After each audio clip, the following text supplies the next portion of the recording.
Hey guys, tonight we're going back to a time when the air was thick with coal smoke, the streets were packed with people, and the idea of indoor plumbing was basically science fiction.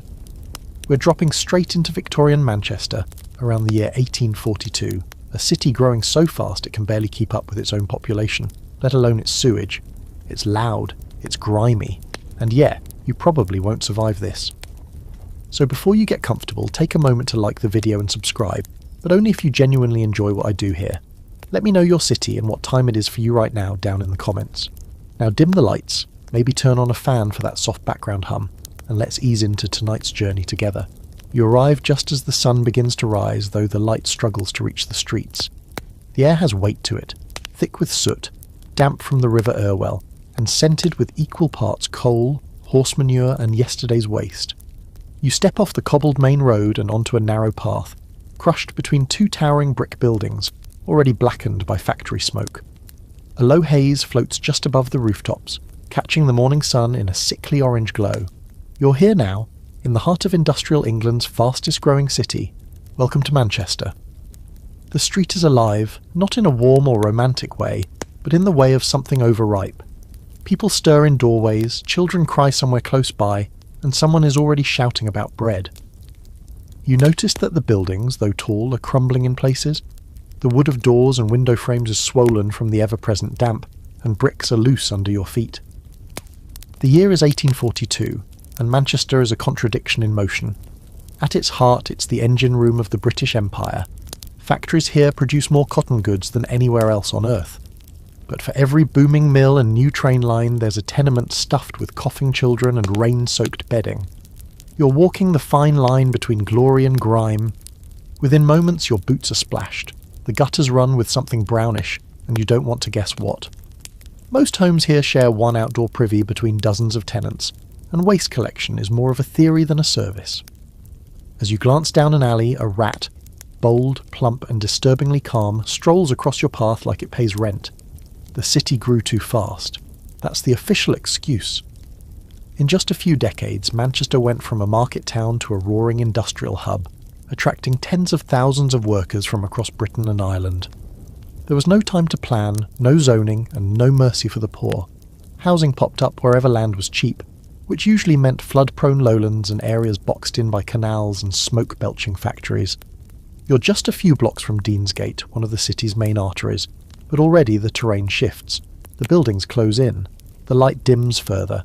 You're in a court, one of the slum configurations designed less like a neighbourhood and more like a trap. These are enclosed spaces surrounded by houses on all sides, accessible by one narrow passage barely wide enough for a cart.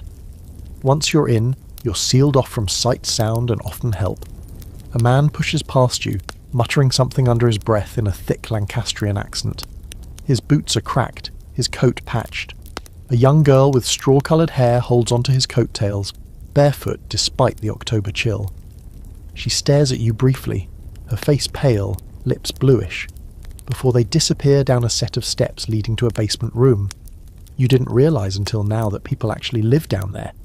Basement dwellings, or cellars, were some of the worst accommodations Manchester had to offer, and they were common. Damp year-round, with poor ventilation and no sunlight, these homes bred disease and despair in equal measure. The mortality rate in Manchester's working-class districts hovered dangerously close to the level of an active war zone. In some neighbourhoods, more than 50% of children died before the age of 5. Let that sit for a second. You hear a sudden cough, deep and rattling, from an upper window. The woman leans out and spits into the gutter, barely missing a scurrying dog below. Phlegm, unfortunately, is just part of the soundtrack here. Tuberculosis is rampant. So is typhus. Cholera? Oh, absolutely. It's the disease buffet. And with no organised sanitation and shared water pumps located suspiciously close to cesspits, outbreaks are just part of the rhythm of life. Despite all this, people live here. They work. They laugh sometimes. They even fall in love somehow.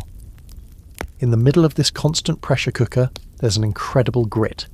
You'll come to notice that Manchester's poorest citizens aren't passive victims of their conditions. They adapt, resist, and find community where they can. Still, it's hard to romanticise, especially when a wagon clatters by loaded with coal and a body. Yeah, that's not a metaphor. The man at the front has a black cloth draped over his face, and the load beneath the tarp isn't moving. Death in Victorian slums wasn't just common, it was visible, constant, and often anonymous. Many couldn't afford burials. Paupers' graves filled with unnamed souls were the norm, not the exception. Now for the quirky fact of the day. Manchester once had an unofficial dog tax man, a local eccentric who roamed the streets collecting imaginary taxes from pet owners, complete with homemade receipts. No one knows if he believed in his job or was just in it for scraps and shillings, but he was a fixture of local folklore for years. And here's a debate that still keeps historians scratching their heads. How much did the Industrial Revolution actually improve the lives of ordinary people? Sure, wages rose slightly.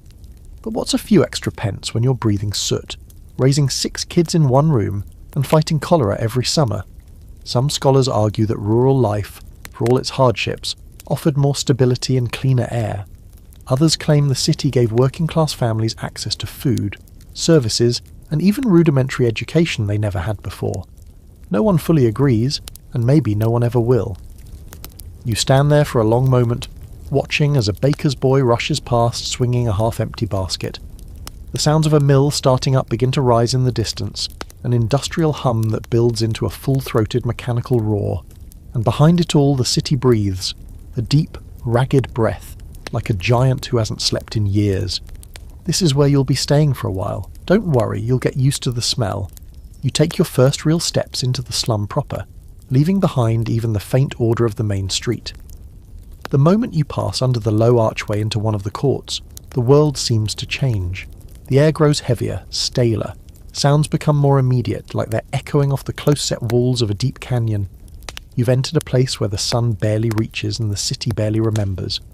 The ground beneath your feet is a mess of slick cobblestones, unevenly laid decades ago and long since warped by weather, waste, and use. It's early, but the place is already wide awake. A woman is yelling at her children from a doorway, half in fury, half in fatigue. Her voice bounces off the bricks and through you like a thrown stone. Laundry lines stretch overhead, weighed down by shirts and underclothes still dripping from last night's wash. You're hit with the sharp, sour scent of lye mixed with something far less specific, something the polite folks would call effluence. On either side, the buildings lean in, not dramatically, but enough to notice. These were thrown up in a hurry during the early waves of the industrial boom. 2-room cottages, back-to-back houses, crammed together with barely an alley between. Some are already crumbling, roofs patchy with slate, chimneys askew. The cracks along the walls don't just look unsafe, they are unsafe. Collapses happened. Not frequently, but not rarely either. A child darts past you without warning, barefoot with a slice of bread clenched in one grubby hand. Her clothes are basically rags. Her feet slap the cobbles as she disappears around a corner laughing. Another kid follows, then another. You realise with a start that there are more children here than adults. Kids on steps, in windows, tucked into doorways. Some look like they're playing, others just sit still and stare. The noise is incredible. It's not the roar of the factories, though you can still hear that in the distance, but the clatter of many lives packed tightly into a space that can barely contain them. Voices argue, laugh, shout. Metal clinks. Somewhere, someone is playing a fiddle wildly out of tune. Above it all, the slow, wet slap of a woman scrubbing something against a washboard. It's chaotic, but not hostile, just loud. You pass a narrow alley branching off from the court, barely wide enough for one person. It smells worse in there, and you hear the slow dribble of something leaking. Maybe from a privy, maybe from a rain barrel, maybe from somewhere much worse. You wisely choose not to investigate. Near a small pile of broken crates, you find an older man sitting on a stool that looks like it's held together with prayer and hope. He's smoking a clay pipe and staring into space like it owes him money. His face is a roadmap of creases, his hands too large for his arms, scarred and blistered from years in the mills or the brickyards or both. He nods at you but doesn't speak. He doesn't have to. His face tells the whole story.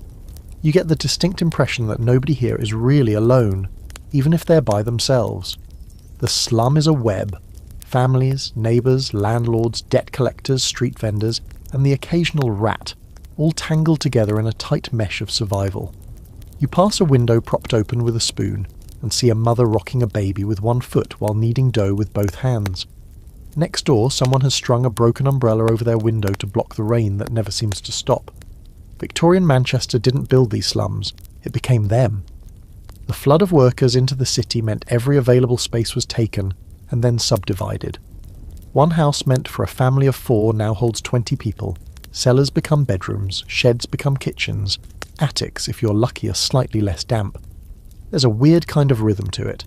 People know when to step aside for someone else's bucket. They know whose baby cries in the night and who's likely to share their soup if you ask right. It's not romantic, it's necessity. And necessity makes strange neighbours. You catch a glimpse of one of those neighbours now. A man hauling a makeshift cart filled with bones, rags, and what you hope are discarded animal parts. He's one of the city's many scavengers, earning a few pence a day collecting and selling scraps to dealers who'll turn them into glue, paper or soap. His cart squeaks and rattles as he pulls it past a group of children who stop to watch, with the solemn fascination only kids can manage. Above you a sign swings crookedly from a rusted bracket. Smith's Yard, no loitering. You laugh, just a little. There's nowhere to loiter. You're either moving, working, or sleeping. Even resting is a kind of motion here. You begin to notice how people lean into each other. Literally. The walls, the door frames, each other's backs. Anything to rest without fully stopping. Now comes a curious moment. As you pass a doorway half covered with a blanket, you hear singing. A woman's voice, soft and breathy, singing a lullaby in Irish. It's almost too quiet to catch, but it stops you in your tracks. For all the grime and chaos around you, it's suddenly the most human sound you've heard all morning. This was one of the overlooked truths of the time. Manchester was a city of immigrants. The Irish came in waves, escaping famine and poverty back home. With them came their songs, their language, and their endless tension with the locals who blamed them for driving wages down and crime up. Scholars still argue how much of that blame was rooted in truth, and how much in fear and prejudice. But walk this alley, and you can see the mingling. English, Irish, Welsh, even a few Jewish families from Eastern Europe. It's not peaceful, but it's coexistence. Barely. The quirky fact you pick up today? Manchester's slums had their own secret slang. Words like chuck for friend or skrike for crying. There were entire phrases used only within certain courts. A whole urban dialect born of necessity and noise. And here's your scholarly rabbit hole for the night. Historians still debate whether these early slum dwellers saw themselves as working class in the way we think of it today. Some argue the idea of a shared identity among labourers didn't fully emerge until later in the 19th century. Others say it was already here, in the shared struggle, the mutual dependence, the recognition that life outside the slum was for someone else entirely. You've now walked the court from one end to the other. It's maybe 40 yards long, but it feels like a small country. You duck back under the archway, blinking against the suddenly brighter light of the main street. It's only been 20 minutes, maybe 30, but already it feels like you've lived a whole morning in someone else's life. And you're just getting started. You're still shaking off the grime of the court when you meet them, your new neighbours, or at least the people you'll be packed beside for the foreseeable future. You didn't exactly rent a flat. You more or less claimed a space with your boots and a nod. That's how it works here, and if you're lucky, no one else needs it more than you do. The building you're staying in is technically a house, but the word feels generous. 3 floors, each divided into a front room and a back room. 6 families, 1 privy, no kitchen. Welcome to the timeless art of cramming life into corners. You duck through a warped wooden doorway into the front room on the first floor. It's small, maybe 10 feet across, with a low ceiling browned by candle smoke and moisture. The air is thick, warm, and heavy with the scent of onions, old wool and people. Lots of people. You count 6 at first glance. A mother stirs something over a small fire, a toddler toddles, and an older girl, maybe 10, braids her sister's hair with surprising gentleness. You're not a guest. You're just here. So you stand quietly, adjusting to the flickering light and trying not to trip over a tin basin on the floor. The fire, such as it is, glows behind a bent grate stuffed with half-burned coal and wet sticks. The pot above it bubbles weakly, sending up a smell that's more watery hope than stew. The father is out working the night shift at a nearby factory. He won't be back until morning. That means the mother, Agnes, you'll learn, is running the whole household on her own tonight. She doesn't greet you with words, but with a glance that says, "Keep your boots clean and your voice down." You oblige. There's a sense of order here, surprisingly. The room is impossibly full, but arranged with purpose. A mattress is rolled up in the corner. Blankets are folded neatly, patched but clean. The children's clothes, while clearly worn down to their final threads, are mended with care. This is survival with structure, and you get the sense that Agnes would rather walk barefoot over nails than be called slovenly. You learn that the 6 of them, Agnes, her husband Robert and their 4 children, live entirely within these 4 walls. The parents sleep on a straw mattress in one corner, the children in the other. During the day, everything folds, stacks or disappears. Meals are cooked low to the floor, baths are rare, taken in the same tin basin now warming by the fire and shared, oldest to youngest. Cold, of course. You're standing where dinner happens, where arguments break out, where lullabies are sung, where lives are lived and lost. There is no hallway, no privacy. Every cough, every sob, every whispered word is public. Still, there's dignity. Agnes offers you a piece of bread, thin, slightly stale, but offered with sincerity. You take it, nod your thanks, and chew slowly. The oldest daughter, Mary, watches you with quiet interest. She seems older than her years, and you'd be right. At 12, she works part-time in a hat factory, already considered a reliable wage earner. Her fingers are quick, stained with dye, and she doesn't speak unless spoken to. That's one of the many unwritten rules here. Children are to be helpful, invisible when necessary, and never idle. You'll see more of this as the days go on, but it becomes clear right away. The line between childhood and adulthood is paper-thin in the slums. Mary's already on the adult side. Her younger sister Nellie won't be far behind. A thump sounds above. Someone stomping. Probably the lodger upstairs, a man who works at the same mill as Robert. He comes home drunk more often than not, but he pays a penny a night for floor space, which keeps the landlord off everyone's backs. The walls here are paper-thin. Every movement, every muttered curse, every slosh of chamber pot gets shared, whether you like it or not. And let's talk about that pot. It's in the corner, behind a stained sheet strung up as a sort of modesty curtain. During the night, nobody braves the outside privy unless they absolutely have to, not with rats and strangers lurking in the dark. So the chamber pot fills. In the morning, someone, often Mary, empties it into the gutter or the nearest cesspool. That's daily life. Waste disposal by hand. The family's rent is 5 shillings a week, which is extortionate for a space this size. But with demands so high and laws so lax, landlords can charge what they like. They rarely see their tenants. Collections are made by men with sour faces and big fists, knocking on doors and threatening eviction for a shilling missed. Some tenants take in even more lodgers to make ends meet, splitting already cramped rooms with strangers just to scrape together the fee. Here's the strange fringe fact of the night. In some of these tenements, especially in the worst ones, landlords actually rented sleeping shifts. You didn't rent a room, you rented a spot for a few hours. Day shift workers slept during the night shift's work hours and vice versa. A literal warm body economy. You paid to lie down in someone else's warmth. You notice a family portrait drawn in charcoal on the wall. Just stick figures, but clearly done by one of the children. Someone's tried to rub it out, maybe ashamed of the scrawls, but it's still there. A tiny act of claiming space. A whisper.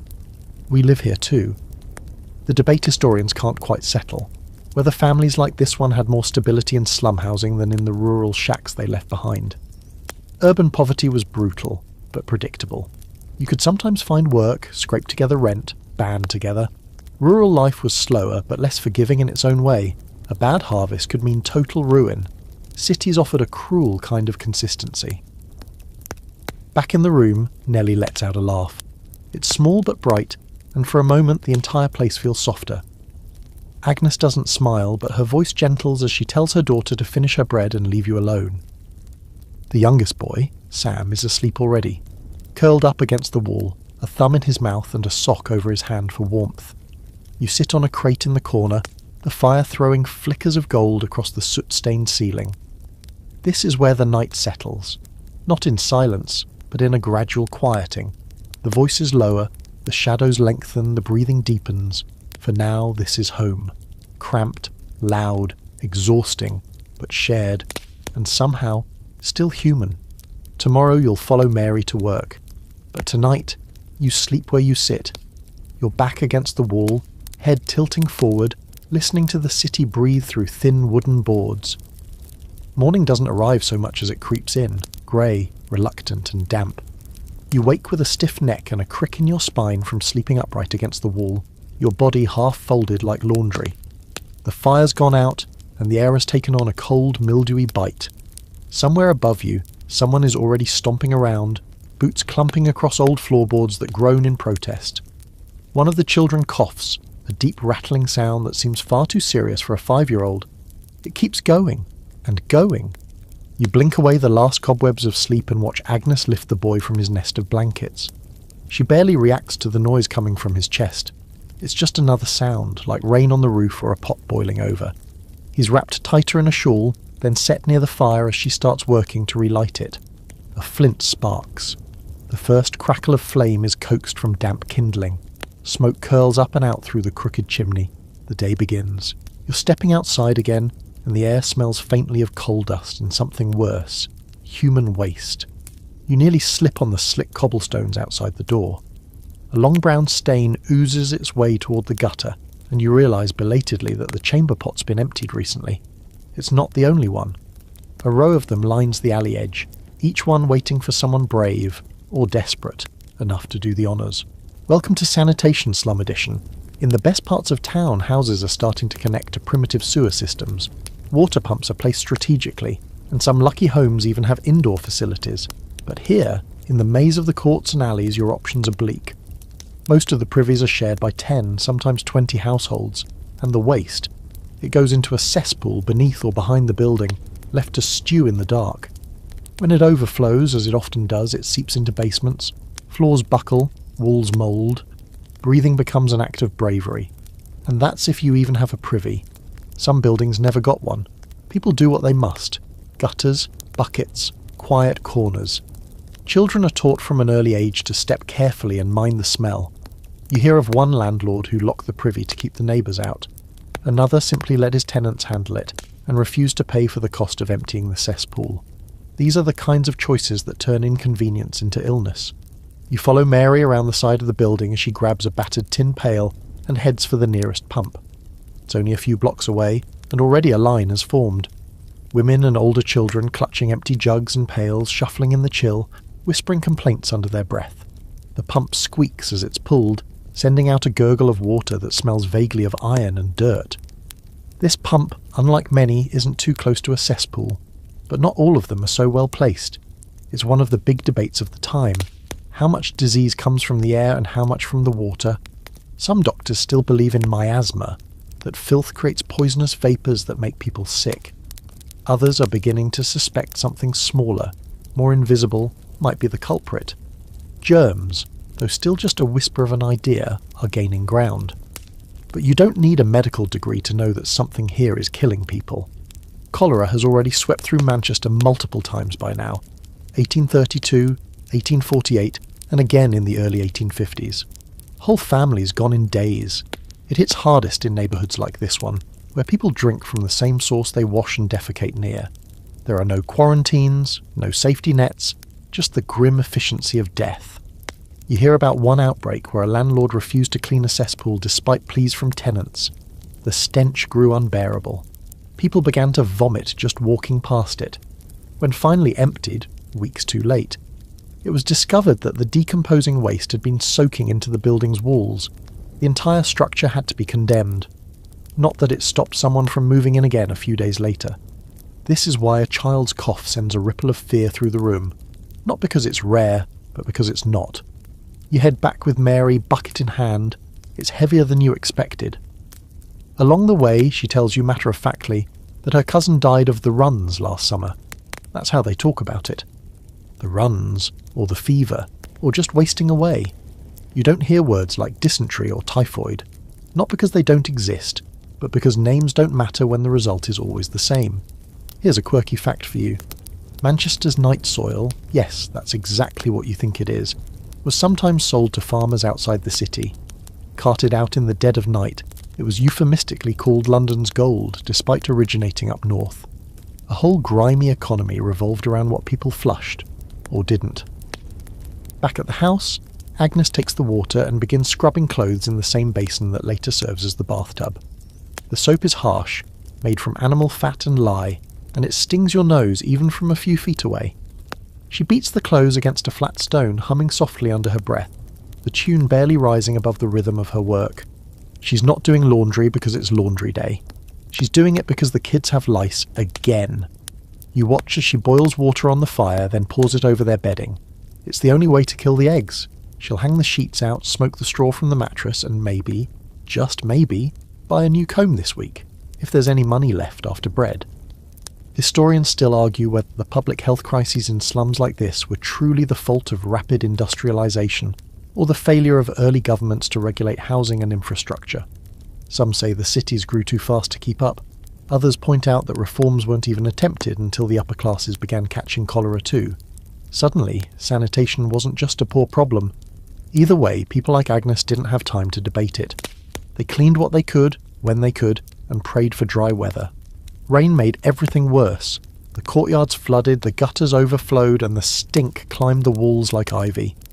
You notice now, as the day crawls forward, just how damp the city is. The walls sweat, the windows fog. Your skin feels constantly clammy, like it never dries. Even indoors, there's a smell of slow rot. It's in the floorboards, the plaster, the bedsheets. You imagine this is what it would be like to live inside a lung, wet, noisy, and always a breath away from collapse. Outside, someone shouts, and you see a crowd forming near the edge of the court. A child's fallen in the gutter. No one panics. 2 boys help her out. She's crying, soaked to the waist, but not injured. Agnes clicks her tongue. It's the 3rd this week, she mutters. Same spot.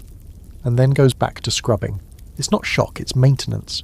You're up before the sun, and so is Mary. You'd think, being a child, she'd sleep in whenever possible, but no. Her eyes snap open the moment she hears the rooster crow 3 courts over.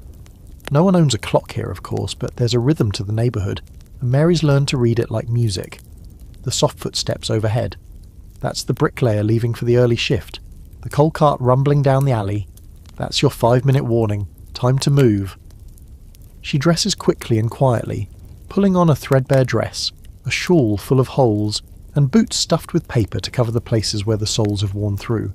You see her rub the crust from her eyes and tie her hair back with a bit of string. Then she looks at you with the sort of expression that says, "Well, come on then," and you realise you're going with her. The air outside is sharper than before, with a bite that gets through even your thickest layer. Everything is still damp.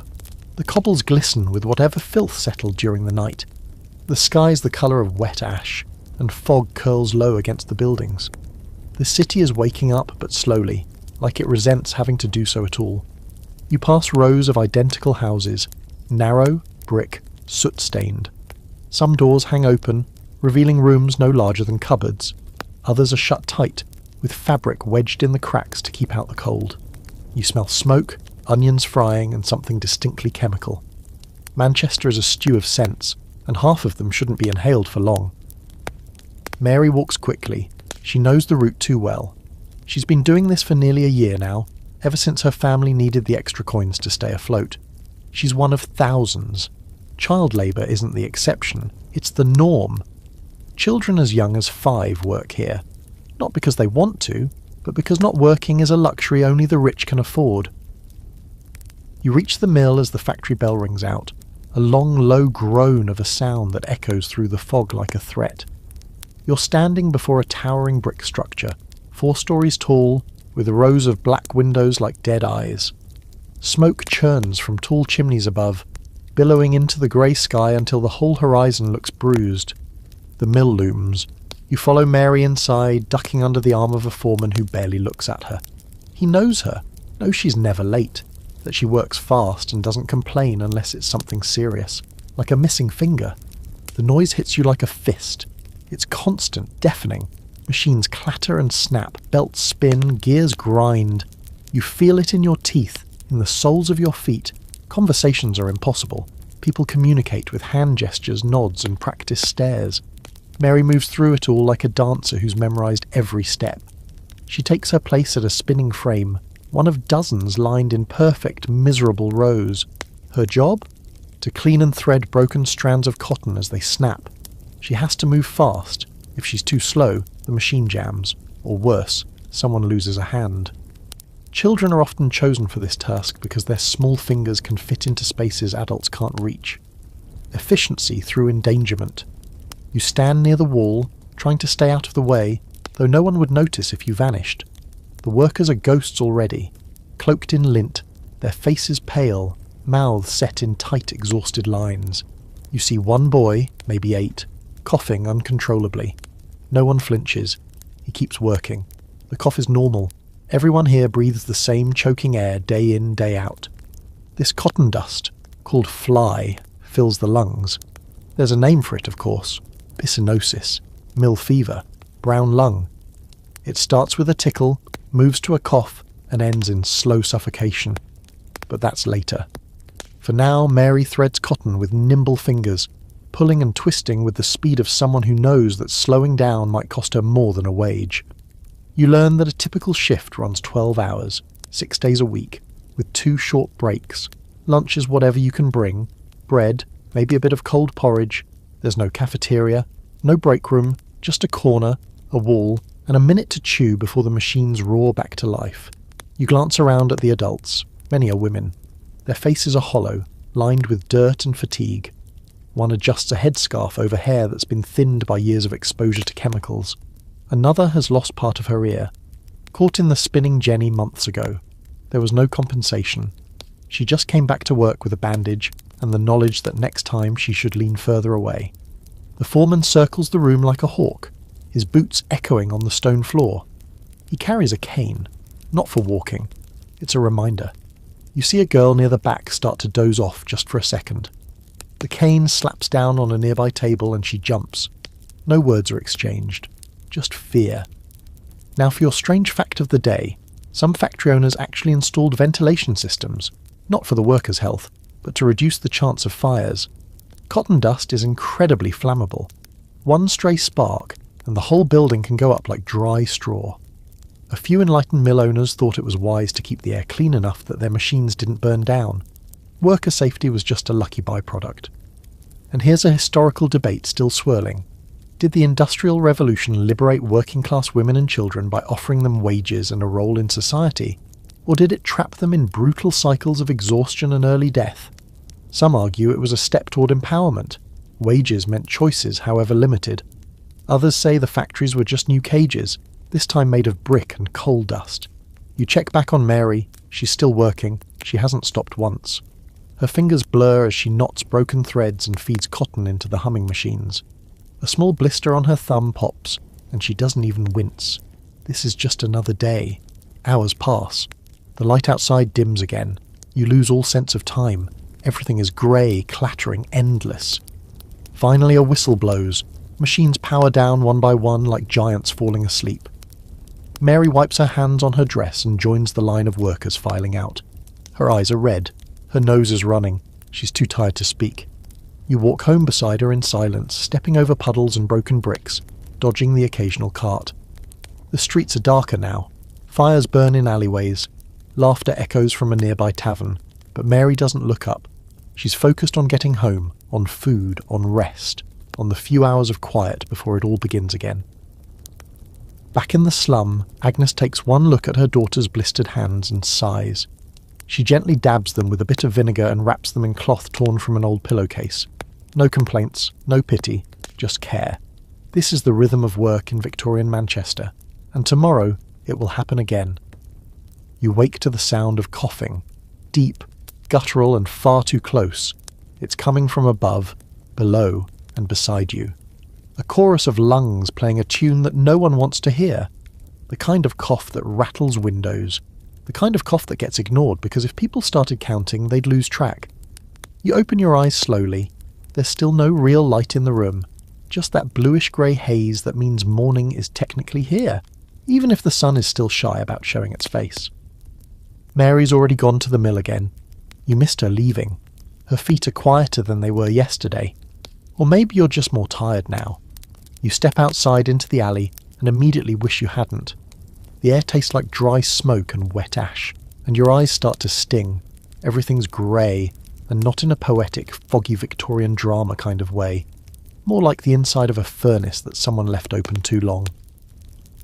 Manchester's air is famous, but not for anything good. The soot settles on everything.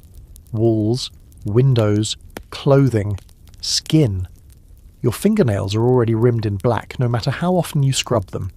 The factory chimneys, those proud monuments to progress, have been belching coal smoke all night. You can actually taste the Industrial Revolution here, and it tastes like burnt metal. You head out, driven by a mix of curiosity and morbid fascination, and follow the haze toward one of the biggest cotton mills in the district. It's mid-morning, and the streets are already busy. Wagons creak under the weight of goods. Boys on the corners shout headlines from dirty sheets of newsprint. Somewhere nearby, a butcher is hacking something unidentifiable, with a rhythm that suggests practice.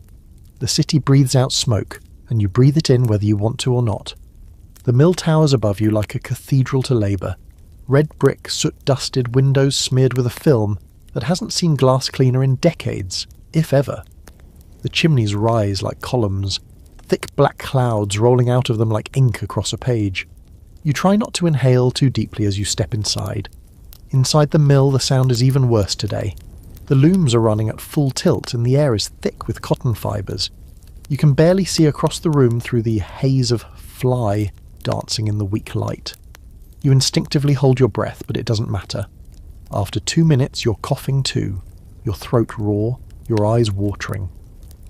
Workers are bent over machines, their faces expressionless, like they left their emotions outside with their coats. You notice the coughing isn't just you. Everyone here is coughing. Small coughs, big coughs, wet coughs. One girl near the window coughs so hard she nearly collapses. A boy pulls out a filthy rag and spits into it. You catch a glimpse of pink. Blood? Maybe. He folds the cloth like it's nothing and keeps working. No one reacts. The mill air is dry, but it clings to your lungs like it has teeth. The problem is the cotton. Endless clouds of dust stirred up by the machines, inhaled by every mouth and nose in the building. The lungs can't filter it fast enough. Over time, it hardens in the chest. Workers complain of tightness, dizziness, shortness of breath, but they keep working, because there's no other choice. And here's where you learn one of the less glamorous truths of Victorian industry. Factory owners knew. Oh, they knew the air was bad. They knew their workers got sick, but ventilation costs money, and open windows let in cold air which slows production. A few reformers, mostly doctors, started raising alarms in the 1830s and 1840s. But progress was slow. There was always another excuse, another profit margin to protect. You don't fix a system that's making you rich, even if it's killing people. Your quirky fact for the day: some workers actually ate molasses before starting their shifts, believing it would coat their throats and lungs and protect them from the cotton dust. It didn't, but it gave them something sweet to hold on to, and in this place, that's no small thing. As you move through the building, you pass a small side room labelled hospital, though the term is generous. It's more of a closet with a cot and a basin. The nurse is an old woman who used to work the looms but lost 3 fingers in an accident and now keeps an eye on the sick and injured. You peer inside. A boy lies on the cot, shivering under a threadbare blanket. His face is pale. His lips are dry and cracked. The woman shakes her head at you and whispers, "Lungs gone." Tuberculosis, consumption, the wasting disease. Call it what you like, it's everywhere. The mills are breeding grounds for it. Close quarters, poor air, constant exhaustion. You ask how long the boy's been sick, she shrugs. Weeks? Months? Doesn't matter. He's not going home. And here's the debate you'll fall asleep thinking about. Did the factories kill more people than they employed? Statistically, it's unclear. Wages were higher in the city than in the countryside. Life expectancy, however, was often lower. In some Manchester districts, a man's average lifespan was under 30. A woman's, even less. Children, often less than 5 years, if they survived infancy at all. Some historians argue that progress always comes with sacrifice. Others ask, whose lives are we sacrificing, and why do we always seem to sacrifice the same ones? You step outside into the grey again, lungs aching, eyes burning. The air outside feels fresher, but only by comparison. The fog hasn't lifted. It never really does here. The soot settles like snow on your shoulders, and you brush it off without thinking. You head back toward the court. passing women leaning out windows to beat the dust from their rugs. The rugs are mostly old sacks, but they're beaten anyway.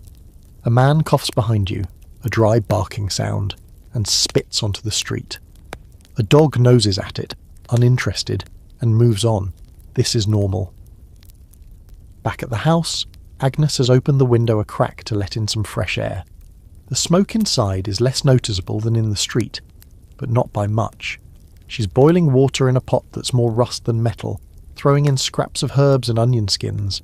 She's trying to keep the children from catching whatever's going around, or more accurately, trying to slow it down. You sit in the corner and watch her work.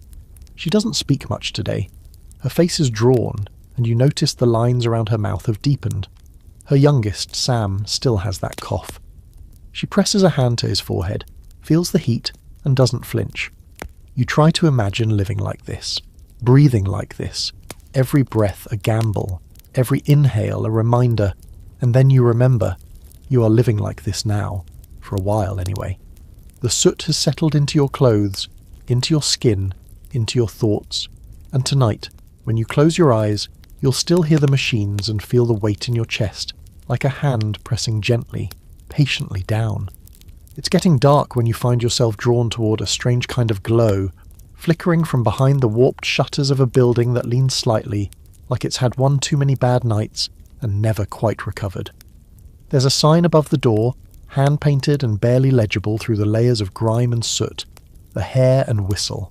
That's not its real name, probably. Everyone in the neighbourhood just calls it the Whistle. It's a public house, but in these parts it's more like a second living room, just with worse lighting and more swearing. As you push open the door, the first thing that hits you is the warmth. Real heat. Firelight. The heavy scent of old ale soaked into wooden floors. It's like stepping into a furnace that runs on sweat and tobacco. Your eyes adjust to the dim interior and you're greeted by the low rumble of voices, the scrape of a fiddle in the corner, and the occasional sharp burst of laughter that breaks through the haze like a firecracker. This is the local tavern, one of dozens in this area of Manchester alone. In fact, it's estimated that at one point there was one pub for every 20 houses in some working-class neighbourhoods. That's not a statistic. It's a coping mechanism. The room is long and narrow, ceilings low, beams stained black with smoke. The crowd inside is a mix of factory workers, bricklayers, delivery boys, and a few older women who drink with the determination of retired prize-fighters. Tankards clink against cracked wood. There's sawdust on the floor, meant to soak up the spills, though it mostly mixes with mud and worse. You don't know anyone here, but no one seems to care. A woman with a red scarf pats the bench beside her and says something indecipherable through a thick brogue. You sit because that's what you do here. Sit and be human for a while. The barkeep, a man who looks carved from walnut and grief, slides a cup of something vaguely golden toward you. No asking, no payment yet. It smells sharp, like apples left out in the sun too long, and burns your nose just from the sniff. You take a sip. It's not good. It's some kind of cider, or maybe gin, or maybe both. It's hard to tell. But it's warm, and it does something to the tight knot in your chest. You understand now why people come here. You understand why someone might spend their last farthing not on bread, but on this. It's not just about drink. It's about escape, about silence that isn't lonely, about music, conversation, and the rare luxury of choosing how you feel, even if it's just for an hour. You look around and start to recognise the unspoken rules of the place. There's a section near the fire where the older regulars huddle, men who've seen more years in mills than most have been alive. They drink slowly, methodically, with the grim patience of men whose lungs are half coal dust. A woman in a patched shawl nurses a baby with one arm and a pint with the other. No one blinks. Near the door, a card game is in progress. Quiet, but tense. A pile of coins in the middle. Someone is losing badly, judging by the way he keeps scratching his head and glancing at the exit. But no one's fighting yet. That comes later. Pubs like this aren't just about drink, they're social hubs. Places where gossip spreads faster than fire. Where news is shared, deals are struck, grievances aired, and songs are born. Some are bawdy, some are sad, most are both. You hear one now, a slow ballad about a girl who fell in love with a factory boy who never came home. It's being sung by a man with a voice like gravel in molasses. The room stills as the last verse fades. Then someone shouts for another round and the spell breaks. The barkeep tells you offhandedly that the tavern's been raided twice this month. Once by the constables looking for illegal spirits, once by a few dock thieves chasing a man who'd crossed them. The bar survived both. Walls don't remember much, he says, wiping a mug with a rag that somehow makes it dirtier. Good thing too. Here's a fun little fringe fact for tonight. Gin wasn't just a drink in Victorian England. It was a full-blown cultural panic.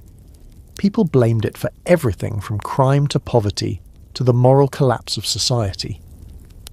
The term mother's ruin came from gin, and in places like Manchester, where cheap gin was sold by the cupful in cellar bars, it was both poison and comfort. A vice, yes, but also a relief. Public health reformers railed against places like this, arguing that they were dens of vice and laziness. But if you listen closely, you'll hear something else. Stories, laughter, familiar greetings. These people know each other.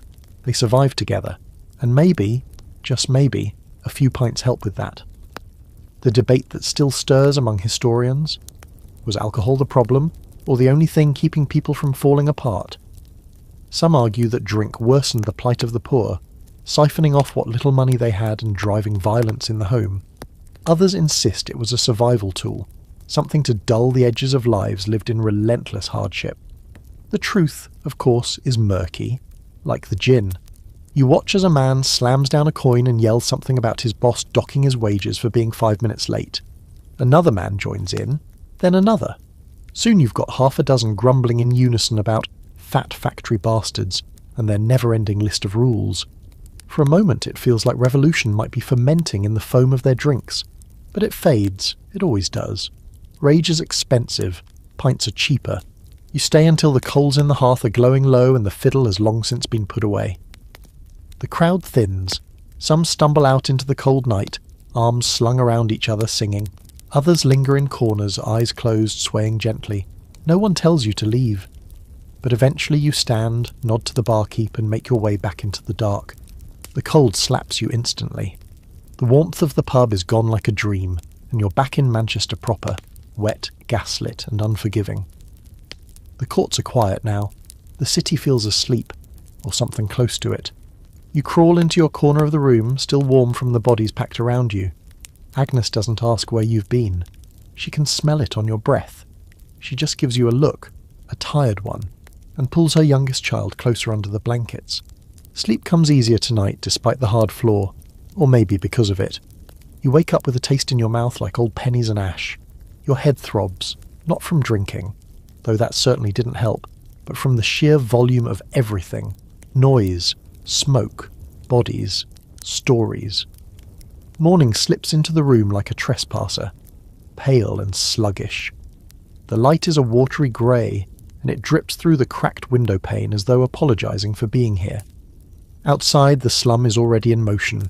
You hear boots on cobblestones, the slosh of water being flung from a basin, the distant bark of a dog that always sounds on the edge of a nervous breakdown. You pull on your coat, which smells unmistakably of damp beer, smoke, and something vaguely medicinal, possibly gin. As you shuffle out the door, your boots squish faintly. You decide not to look down. Today you're tracing the scent trail of the cheapest, strongest drink available to the desperate and the broke. Gin. Not the sleek stuff you sip in a trendy bar garnished with cucumber and smugness. No, this is slum gin. Street gin.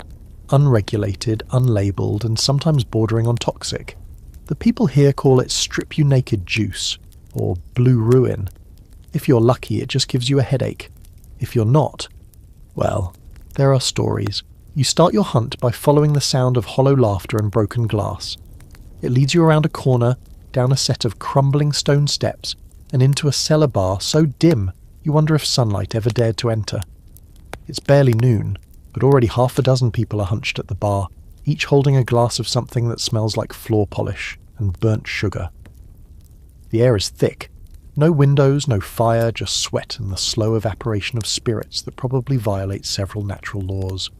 The bartender, a wiry man with one eye that doesn't quite face forward, gives you a toothless grin. "Morning, love," he croaks. "Come for your breakfast?"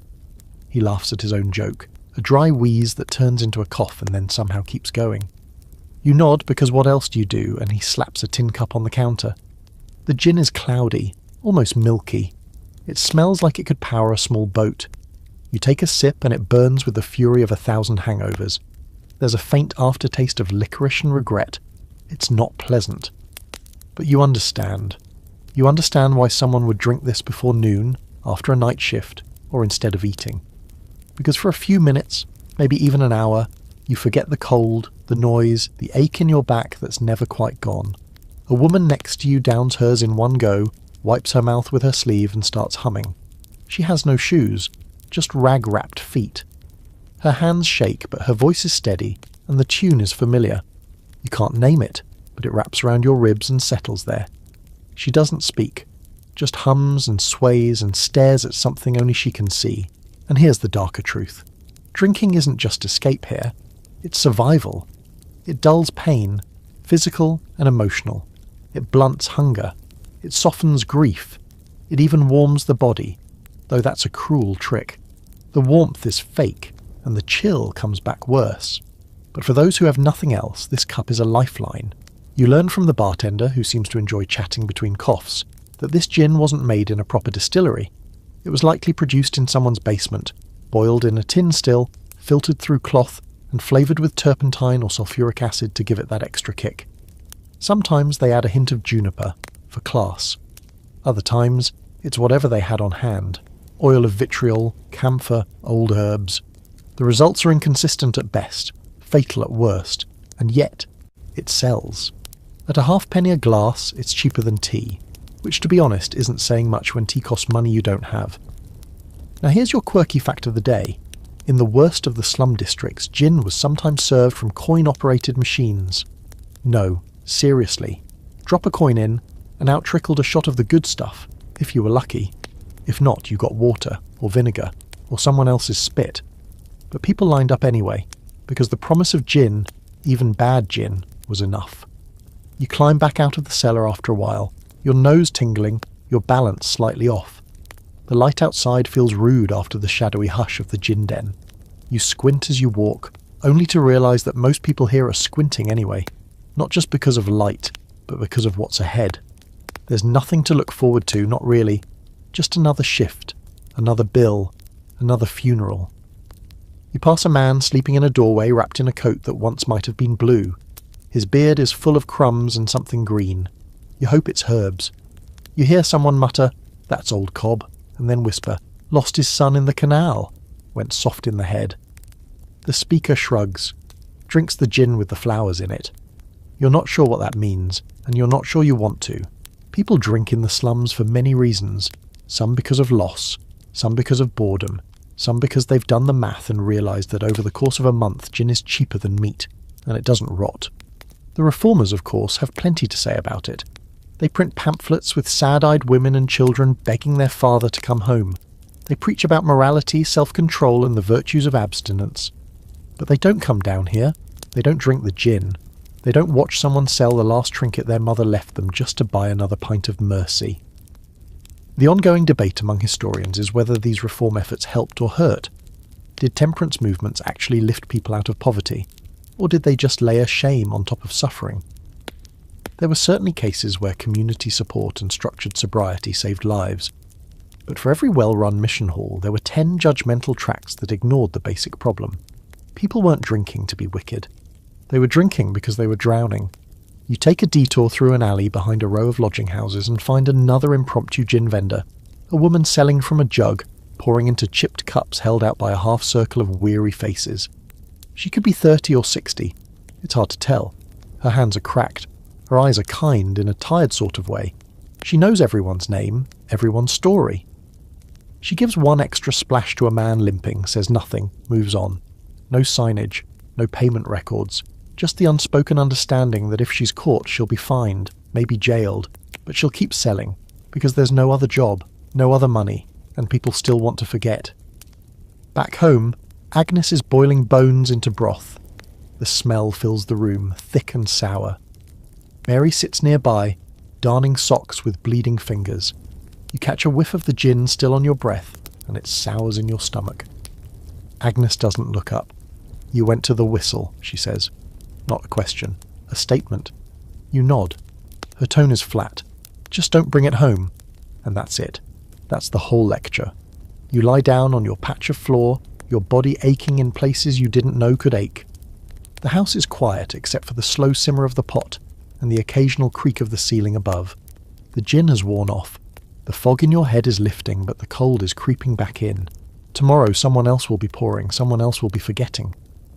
The streets are quiet at night, but that kind of quiet never means peace. It's the quiet before something cracks. The sky's gone a muddy purple, heavy with clouds, and the fog that's always lurking in Manchester has thickened into something more solid. You can't see far, and sound plays tricks. Footsteps echo from all directions.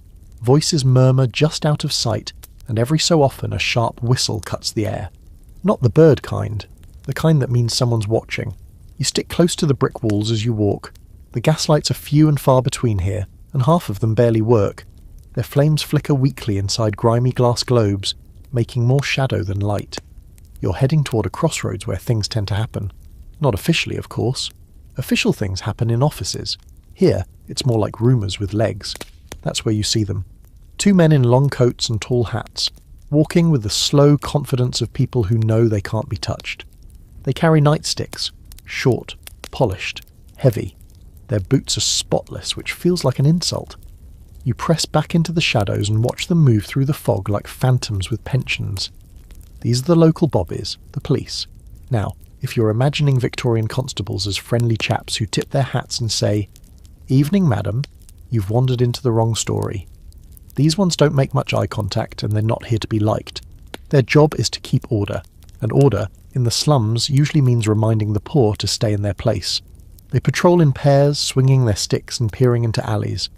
Most of the time, they walk right past the messes. Drunks curled in doorways, kids fighting over crusts, couples shouting at each other like war's just broken out. But now and then, something sets them off. You witness it just a few steps away. A boy, maybe 10, maybe less, is running, barefoot and panicked, clutching a sack. One of the constables sees him and takes off after him without a word. The other hangs back. A chase in these alleys is mostly theatre. The boy doesn't stand a chance. His path is predictable, and sure enough, a few seconds later, he skids around the corner right into the other bobby's arm. The sack bursts. Potatoes scatter across the cobbles. There's a moment, a sharp, frozen second, where you think they'll let him go. Just a child, after all. Then the first constable returns, red-faced and smug, and without hesitation, cuffs the boy hard enough to knock him sideways. The second one doesn't even blink. He just gathers the potatoes and tucks them under his arm. The boy's crying now, curled on the ground, arms over his head. One of the men hauls him up by the collar. "Off to the station with you," he says, like he's discussing the weather. You hear a door creak nearby. A woman peeks out, face drawn, mouth tight. She sees the boy. Her son, maybe. Or a neighbour's. She doesn't say a word, just closes the door again. No one helps. You want to. But your feet won't move. Maybe you're scared. Maybe you understand deep down that this is how it works. The police protect property. The sack of potatoes belongs to someone with a storefront and a name. The boy? He's replaceable. The system doesn't say that out loud, but you can hear it in every boot step. Later someone will tell you the boy got 2 weeks at the juvenile reformatory. That's generous, really. Could have been a workhouse. Could have been transportation. Yes, that was still a thing. Children as young as 8 sent off to Australia for stealing bread. Reform, they called it. Geography as punishment. You pass by the station later, a squat brick building with barred windows and a wooden sign above the door that says Public Order. Inside, a man is shouting. You can hear the slap of fists on wood. Another voice responds, calmer but no less dangerous. The station door creaks open and a figure stumbles out. A man, maybe 30, with blood on his lip and gin on his breath. He doesn't look angry, he looks resigned. Here's your quirky little fact of the evening. Victorian Manchester had silent patrols, undercover constables assigned to listen at street corners and public houses. They were trained to eavesdrop, to record names, to memorise faces. You'd never know they were police. Some were so deep in their roles that locals forgot they were being watched. Think of them as 19th century surveillance, minus the cameras but just as invasive. And here's a debate that still swirls in academic circles. Were these early police forces truly about public safety? Or were they just the long arm of the wealthy? Critics at the time and now argue that policing was never neutral. The poor were policed more, not because they were more dangerous, but because they were easier to punish. Fewer rights, fewer connections, fewer headlines if things went sideways. Some say the police kept peace in dangerous neighbourhoods. Others say they enforced poverty like it was a law. Back in the alley, the fog has thickened again. You hear glass break somewhere close, a yell, then silence. No bobbies appear. It's not big enough to matter, not tonight. There are only so many boots, and too many shadows. You head back through the court, passing doors that close as you approach. No one wants questions. No one wants a knock on the door at midnight. You reach home and slide inside just as a patrol passes by. You hold your breath. They don't stop. Just keep walking, sticks tapping, eyes forward.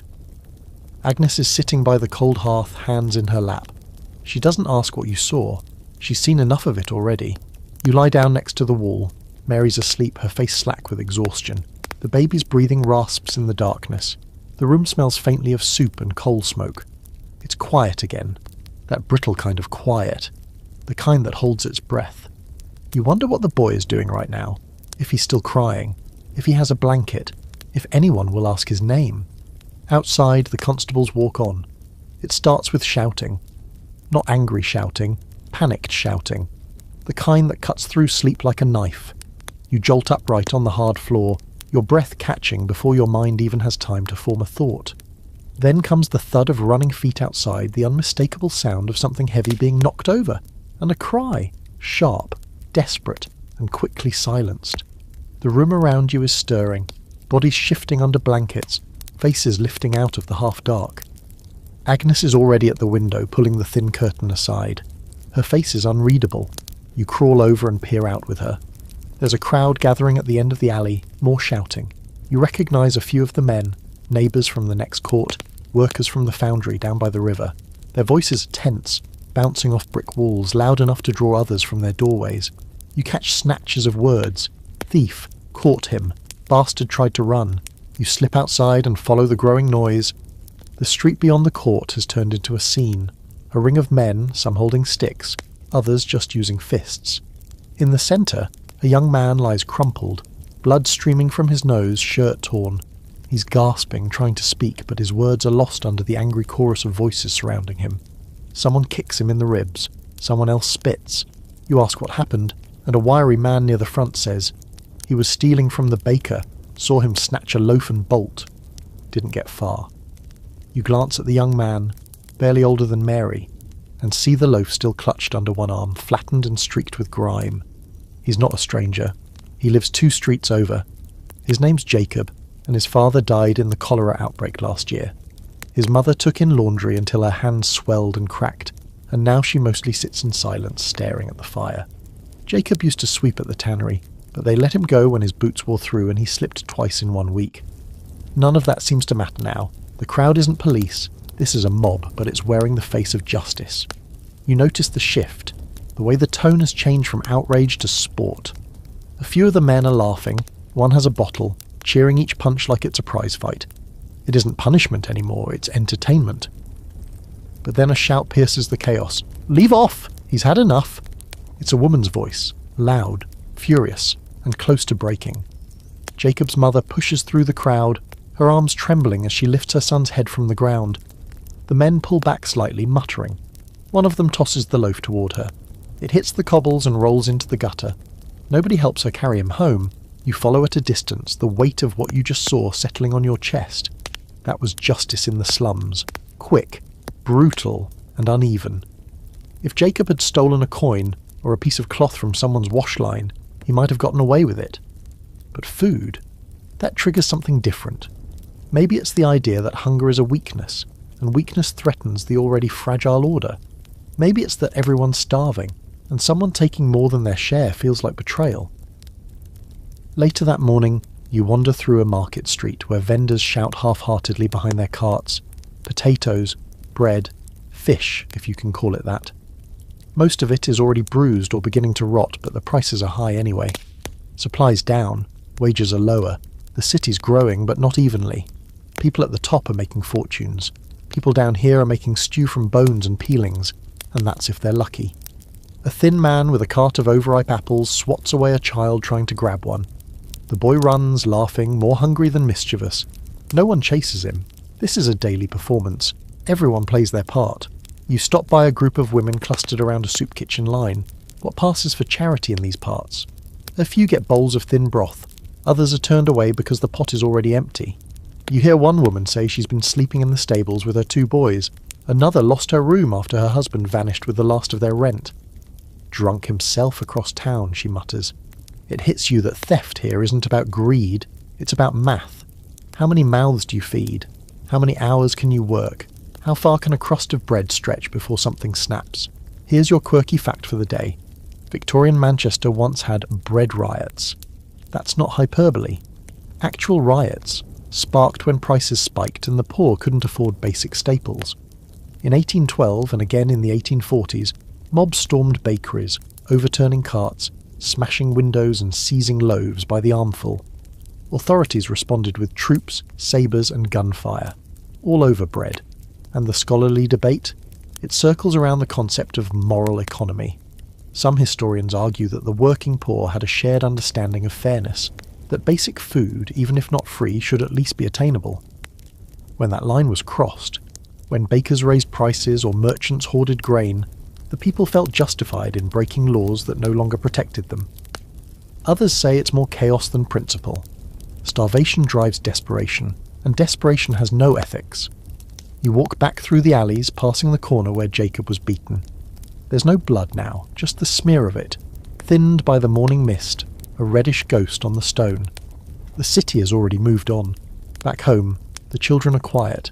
Sam is curled in Agnes's lap, too tired even to cry. Mary's fingers are wrapped in cloth, blistered from working the looms again. She tells you she saw the whole thing on her way to work. Her voice is flat, her eyes are dull. He's lucky, she says. At least they didn't string him up like they did that boy in Salford. You blink. They didn't really do that, did they? She shrugs. Maybe. People talk. And that's the thing. Truth here is always wrapped in rumour. You never know what really happened, only what someone saw or heard or said. Sometimes that's worse. As evening settles in, Agnes drops a piece of stale bread into the soup pot, stirring it like it might come back to life. No one mentions Jacob again. No one needs to. His story's written into every cracked wall and empty cupboard in this place. You fall asleep with the sound of Mary coughing and the faint hum of a street preacher shouting in the distance, his voice carried on the damp wind. Repent and you shall be fed. He doesn't say when. The next morning there's a knock at the door. Not the sharp rap of a constable or the limp knock of a landlord, but a polite, measured tap like someone asking to borrow sugar they don't actually need. Agnes pauses with her hands in a basin of cloudy water and tilts her head. You all go still. The air tightens. Then, with a sigh, she dries her hands and opens the door just a crack. A woman stands there in fine boots and a bonnet too clean for this neighbourhood. Her cheeks are rosy, her gloves spotless, and she holds a notebook like a sword. She smells faintly of lavender and disapproval. "Good morning," she chirps, all syrup and teeth. "I'm with the Manchester Benevolent Ladies Association. We're surveying homes in the district and distributing assistance where most needed." Agnes doesn't respond. She just opens the door wider and steps aside. You're not sure whether it's an invitation or a dare. Either way, the woman enters, her boots clipping across the damp floor as her eyes scan everything like she's taking inventory. The pile of blankets, the empty fireplace, the cracked wash basin, the children still huddled together on the floor. Her nose twitches slightly. "I see," she murmurs, scribbling furiously. "And how many reside here?" 6, Agnes replies flatly. "Father employed?" "At the mill." "Children working?" 2 girls, 1 part-time, Mary's at the looms, another scribble. The visitor doesn't sit, though there's nowhere to sit anyway. She opens a small canvas bag and pulls out a wrapped parcel. "We've brought soap," she says, as though she's just handed over gold bars, "and a tract." She hands over a folded pamphlet titled Temperance, the first step to salvation, in ornate lettering. Underneath, a blurry drawing of a sad-eyed mother holding a baby beside an empty gin bottle. Agnes accepts both wordlessly. "I'd be happy to come back with more supplies," the woman adds, still standing near the doorway, notebook clutched to her chest like a shield. but only if there's a clear commitment to improvement. The association believes in helping those who help themselves. Agnes finally looks her in the eye. Soap don't feed the children. The visitor falters, just for a second. Then she smiles again, tight, businesslike, and steps back toward the door. Well, she says, cleanliness is next to godliness. And just like that, she's gone, her boots clicking away down the alley like punctuation. You turn to Agnes, waiting for her to say something. She doesn't. She just tosses the tract on the hearth and opens the parcel of soap, which smells strong enough to knock out a small ox. At least it's hard, she mutters. Might last a week. That's Charity in the Slums, a lecture wrapped in lavender.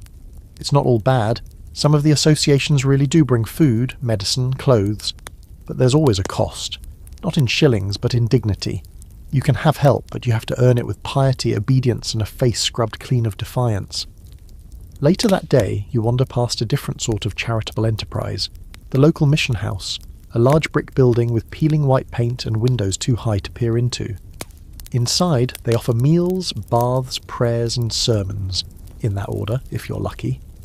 You walk in with a few others, mostly men, some women, many children. The line forms fast, and you're herded into a large, cold room, where benches line the walls and the smell of overboiled vegetables hangs like fog. You're handed a bowl of soup, thin, pale, and lukewarm. It tastes of potatoes and compromise, but it's food. The woman beside you eats quickly, barely chewing, as though afraid someone might snatch the bowl back. Her son, barely 3, dunks bread into his and then licks the spoon like it's dessert. Before you've finished, the prayer begins. A tall man in a threadbare black coat climbs onto a crate and raises a hand. Brothers and sisters, he booms, we are gathered in grace, but grace is not free. You must turn from sin, from jinn, from sloth and idleness. The Lord helps those who help themselves. You glance around. Some bow their heads. Others just stare into their soup. A few have that far-off look, the one people wear when their body's here, but the rest of them has slipped out for a walk. The preacher continues, louder now. I've seen the drink take good men and turn them into beasts. I've seen women, mothers, ruin their homes with a single bottle. But there is another way. There is redemption. There's a call and response rhythm to it. He pauses, and a few in the crowd murmur back, Amen, or something like it. He speaks not just with fire, but with a script honed from repetition. You wonder how many sermons he's given, how many lives he thinks he's saved. After the speech, another tract is handed out, this one featuring a diagram of the human liver and a list of 10 steps to moral hygiene. You're ushered toward a washroom, where a basin of lukewarm water waits. 1 towel, no soap. A boy next to you splashes his face and mutters, better than nothing. You can't decide if he believes that. Here's your quirky little side note. Some mission halls offered tokens, wooden coins you could exchange for meals or clean clothing, but you had to earn them by attending Bible lessons or pledging sobriety. In some areas, these tokens became a kind of underground currency, traded for goods or favours.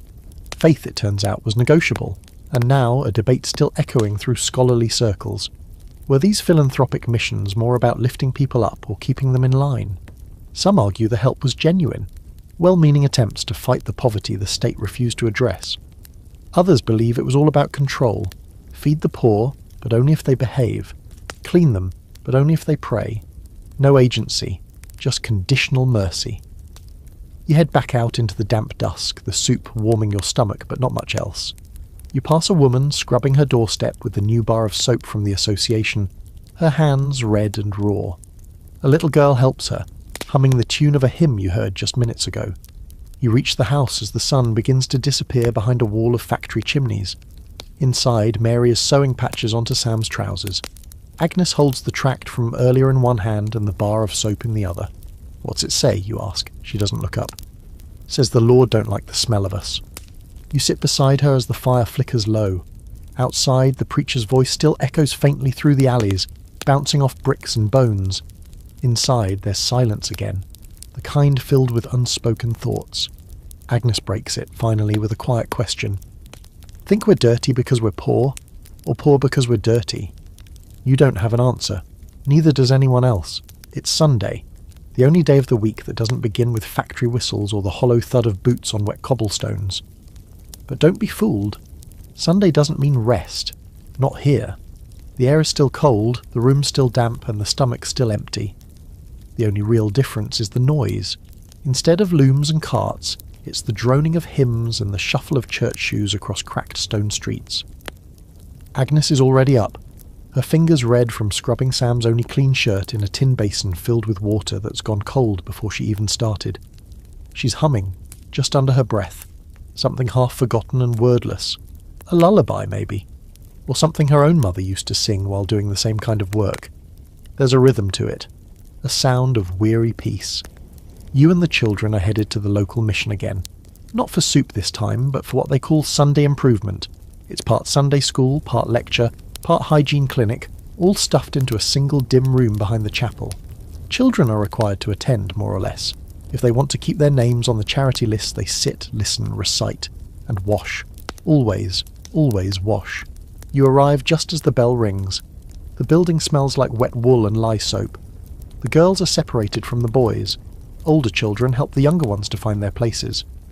Mary, still nursing blisters on her hands, takes Nellie's and gently pushes her toward a bench where a woman with a chalkboard is writing the word Grace in large block letters. The lessons begin. Today's theme is obedience. There's a scripture reading. Slow, laboured, read aloud by a boy with a stammer and a trembling voice. Then come the questions. What is the reward for obedience? Why must we obey our parents, teachers and masters? The answers are memorised. They echo around the room like a chant. Then comes the hand-washing. The children are brought, two at a time, to the back of the hall where volunteers wait with pitchers of tepid water, bars of gritty soap and old towels. Mary goes first, her hands shaking slightly as the volunteer rubs them raw.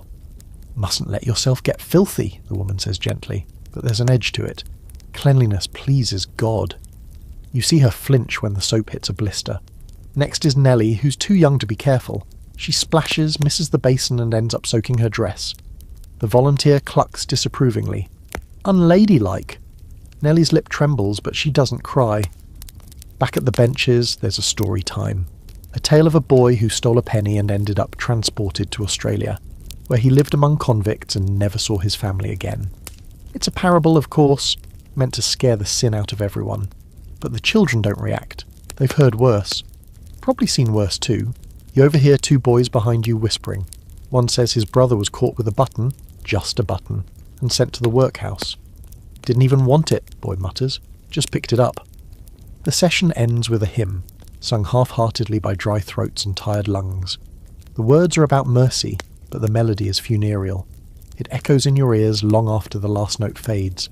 After the children are dismissed, the adults are invited to stay for a temperance talk. Agnes is there now, along with a dozen others. The speaker is a short man with glasses and a booming voice, and he wastes no time. Drink is the enemy of the poor, he begins. Gin keeps you weak. Beer keeps you broke, and every penny spent at the tavern is a penny stolen from your own children's mouths. He paces the room like a man preaching fire. I've seen men come to ruin, he says. Watch them lose their jobs, their homes, their families, all because of drink. It begins with a taste, a sip, then a pint, then a fall, then the grave. There are murmurs of agreement. A few nods. One woman quietly leaves. Agnes doesn't react. She just stares at the floor, hands folded tightly in her lap. And women, the speaker continues, must be the conscience of the home. If your husband drinks, hide his boots. Pour the gin down the drain. Pray for him. Scold him. Save him. The silence after that sentence is thick and electric. You glance at Agnes. Her face hasn't moved. Now, here's your quirky fact of the day. One of the more aggressive temperance groups in Manchester once handed out porcelain pigs to children, tiny hollow piggy banks, with labels that read, "What father spends at the pub could feed a pig." The kids were told to save pennies in them and show their fathers. The results were mixed. Mostly it led to broken pigs and bruised feelings. But the sentiment stuck. The scholarly debate tonight, whether all this moral preaching actually helped the poor, or just made them feel worse. Some argue it offered structure, discipline, a sense of purpose. Others believe it added guilt to already impossible lives, demanding perfection in people who had no room left for mistakes. You walk home with the others. Mary is quiet. Nellie skips a little, splashing in puddles, humming the hymn from earlier like she's made peace with it. Agnes doesn't speak the entire way. That evening a neighbour drops by with news. The man 2 courts over drank himself into a ditch and didn't wake up. Left behind 3 kids and a wife who hasn't spoken since. No one acts shocked, just sad. Quietly, uncomfortably sad. You help Agnes hang the laundry near the fire. She mutters, mostly to herself, "No drink in this house." She says it like a promise, or a warning. Outside you hear the whistle of a constable and the bark of a stray dog chasing nothing. Rain begins to fall, slow and steady, turning the streets into rivers of soot. Inside, Mary lays out tomorrow's clothes. Sam is already asleep, coughing into his blanket. Nellie curls against her mother. You lie down and think about the soap, the sermon, the way the children stared at the penny thief story like it was both fiction and biography. Grace, they wrote on the board. You wonder if it ever lived here. The sun never really rises in Manchester. It just sort of struggles through the smoke and smog like it's doing you a personal favour. This morning you're following someone new. He's thin, fast-moving, maybe 12 or 13, with a mop of dark hair and a jacket that's more patchwork than cloth. His name is Jimmy, short for something longer probably, but everyone calls him Rat. You're not sure if it's because of his appearance, his speed, or just the way he seems to know every hole and crevice in this part of the city. Rat's a scavenger, a rag and bone boy, one of a small army of kids who make their living not in factories, but on the edge of society, digging through trash, poking at middens, scraping up anything someone else has left behind. He doesn't punch a clock. He works the city like a scavenger hunt, with rules only he understands. You shadow him through the back lanes of the slums, where the houses get tighter and the air gets sharper with the scent of rot and coal. Rat pulls a battered cart behind him, a crate with wheels nailed on, and inside it the beginnings of his day's collection. A strip of copper wire, a bent spoon, a bit of leather, 2 glass bottles that might not be cracked, and half a candle stub that still has some use if you squint hard enough. And he's not working alone. Other kids dart in and out of the alleys, nodding to each other with that wordless street code. There's competition, sure, but also a strange kind of camaraderie. No one's getting rich. Everyone's hungry. They've learned to work around each other, like fish in the same dirty pond. Rat stops at a pile of ash and broken crates near a tannery. He pokes it with a stick, flips a plank and grins. "Lucky," he mutters, pulling out a bit of metal piping. It's rusty and jagged, but it might fetch a penny from the scrap man. Into the cart it goes. Scavengers like Rat are part of a whole unofficial economy, the underlayer of an already bottom-heavy system. They're the unofficial clean-up crew, the recyclers before the word existed. Rags are sold to paper mills. Bones go to the glue factories. Metal gets melted down. Nothing goes to waste, not because of virtue, but because someone, somewhere, will pay a fraction of a penny for it. You follow him to the next stop, a midden yard, a sort of unofficial dumping ground at the edge of a crumbling wall. The stench hits you like a slap. Rotten food, animal guts, human waste. Rat barely reacts. He's seen worse. He hops up on the edge of the pit and starts sorting with the practiced hands of someone who's done this every day of his short life. Found a whole boot once, he tells you. Still had the foot in it. He laughs. You don't. You ask if he's ever gone to school. He shrugs. Went twice. Got hit with a stick. Learned more out here. He points to the pile. This here's arithmetic. Knowing what's worth picking, what's worth carrying. Carry too much junk, you slow down. Move too fast, you miss the good stuff. It's all balance. Rat's a philosopher in rags. He just doesn't know it. Here's your strange little fact for the day. Rag and bone men, especially the older ones, often used rhymes or songs to advertise their services. You'd hear them coming through the streets, singing in flat, nasally tones, any old iron, any rags, bones, bottles. Their voices became part of the city's soundtrack, as familiar as church bells and factory whistles. Kids like Rat didn't sing. They didn't need to. They were the silent collectors. As you follow him down toward the canal, you notice something shift. Rat glances around more often, his steps slow. Don't like this part, he mutters. Too quiet. You soon see why. Another boy, older, broader, steps out from behind a stack of crates. He's got 2 others with him, both with sharp faces and sharper sticks. Rat stops in his tracks. You can almost see the gears turning behind his eyes. The older boy grins. "Find anything good, Rat?" Rat shakes his head. "Just junk. Let me see." There's no real threat in his voice, at least not yet, but you can feel it under the surface. Rat hesitates. Then he pushes the cart forward, letting the older boy poke through it. "Copper's mine," the boy says, pulling out the pipe. "That's worth 2p." Rat doesn't argue, not out loud, but his jaw tightens. The older boys walk off, laughing. Rat watches them disappear into the fog, then turns back to the cart with a sigh. "Could have used that," he mutters. "Mum needs coal." You don't ask more. He wouldn't answer anyway. Here's the debate historians still circle around. Were these scavenger kids victims of neglect, or masters of their own domain? On paper, they had no protection, no education, no future. But many of them had freedom the factory kids didn't. No overseers, no 14-hour days under spinning frames. They carved out their own routes, their own strategies. Some even saved enough to rent rooms for their families, or start little trades of their own. Others disappeared into the fog. Back near the courts, Rat stops at a junk shop with a crooked sign that reads, "Gilbert's Reclaim and Repair." Inside, a man with a crooked back and soot-smudged spectacles takes one look at the contents of the cart and starts doing silent calculations. He points at the spoon, the bottles, the candle stub. 3p, he says. Rat doesn't argue. 3 pennies for half a day's labour. Rat pockets the coins, then disappears down the alley before you can say anything else. You stand for a while, watching the steam rise from a nearby drain, and realise you never asked where he lived. If he lived anywhere. Maybe a stairwell, maybe a cot in a lodging house, maybe nowhere. Back home, Mary has returned from the mill early. The machine broke down and the whole floor was dismissed. Agnes is boiling cloth in a pot to kill lice. She glances up at your boots, now coated in grime. "Been scavenging?" she asks. You nod. She just shakes her head. "That city'll eat you if you're not watching."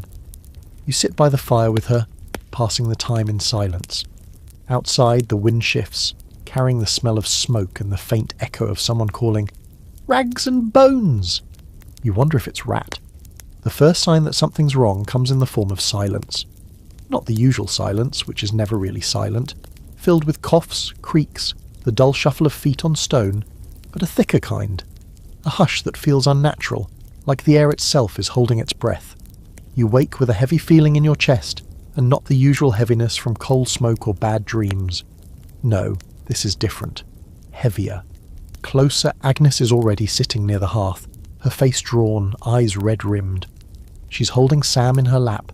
He's limp, pale, and barely breathing. His little chest rises only when it has to, and even then, with effort. You don't ask what's wrong. You already know. Mary's crouched by her mother's side, clutching a rag soaked in water, dabbing Sam's forehead. She's not crying either. No one is.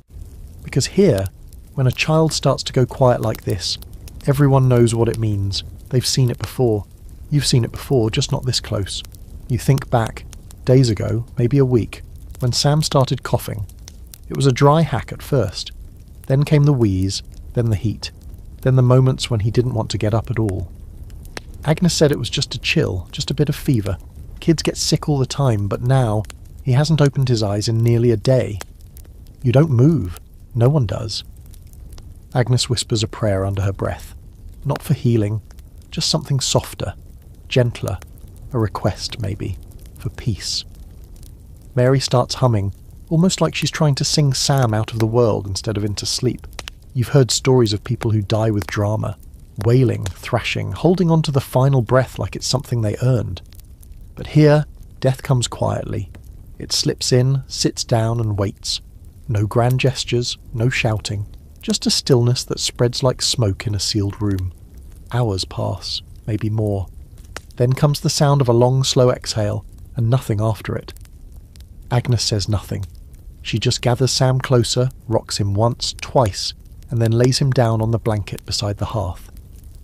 Mary stands up slowly and crosses the room to sit in the corner, eyes wide but dry.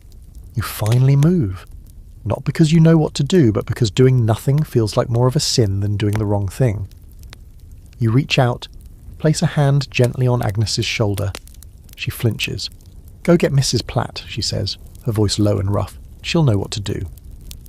Mrs. Platt lives 3 doors down and serves as the court's unofficial midwife, undertaker, nurse, and keeper of secrets. You find her hunched over a pot of stew, but when you tell her about Sam, she doesn't hesitate. She wipes her hands on her apron, grabs a small bundle of cloth and follows you back. Inside the house, she doesn't waste time. She kneels by Sam, checks his pulse, listens for breath. Then she nods once and begins preparing the body. It's efficient, respectful, mechanical.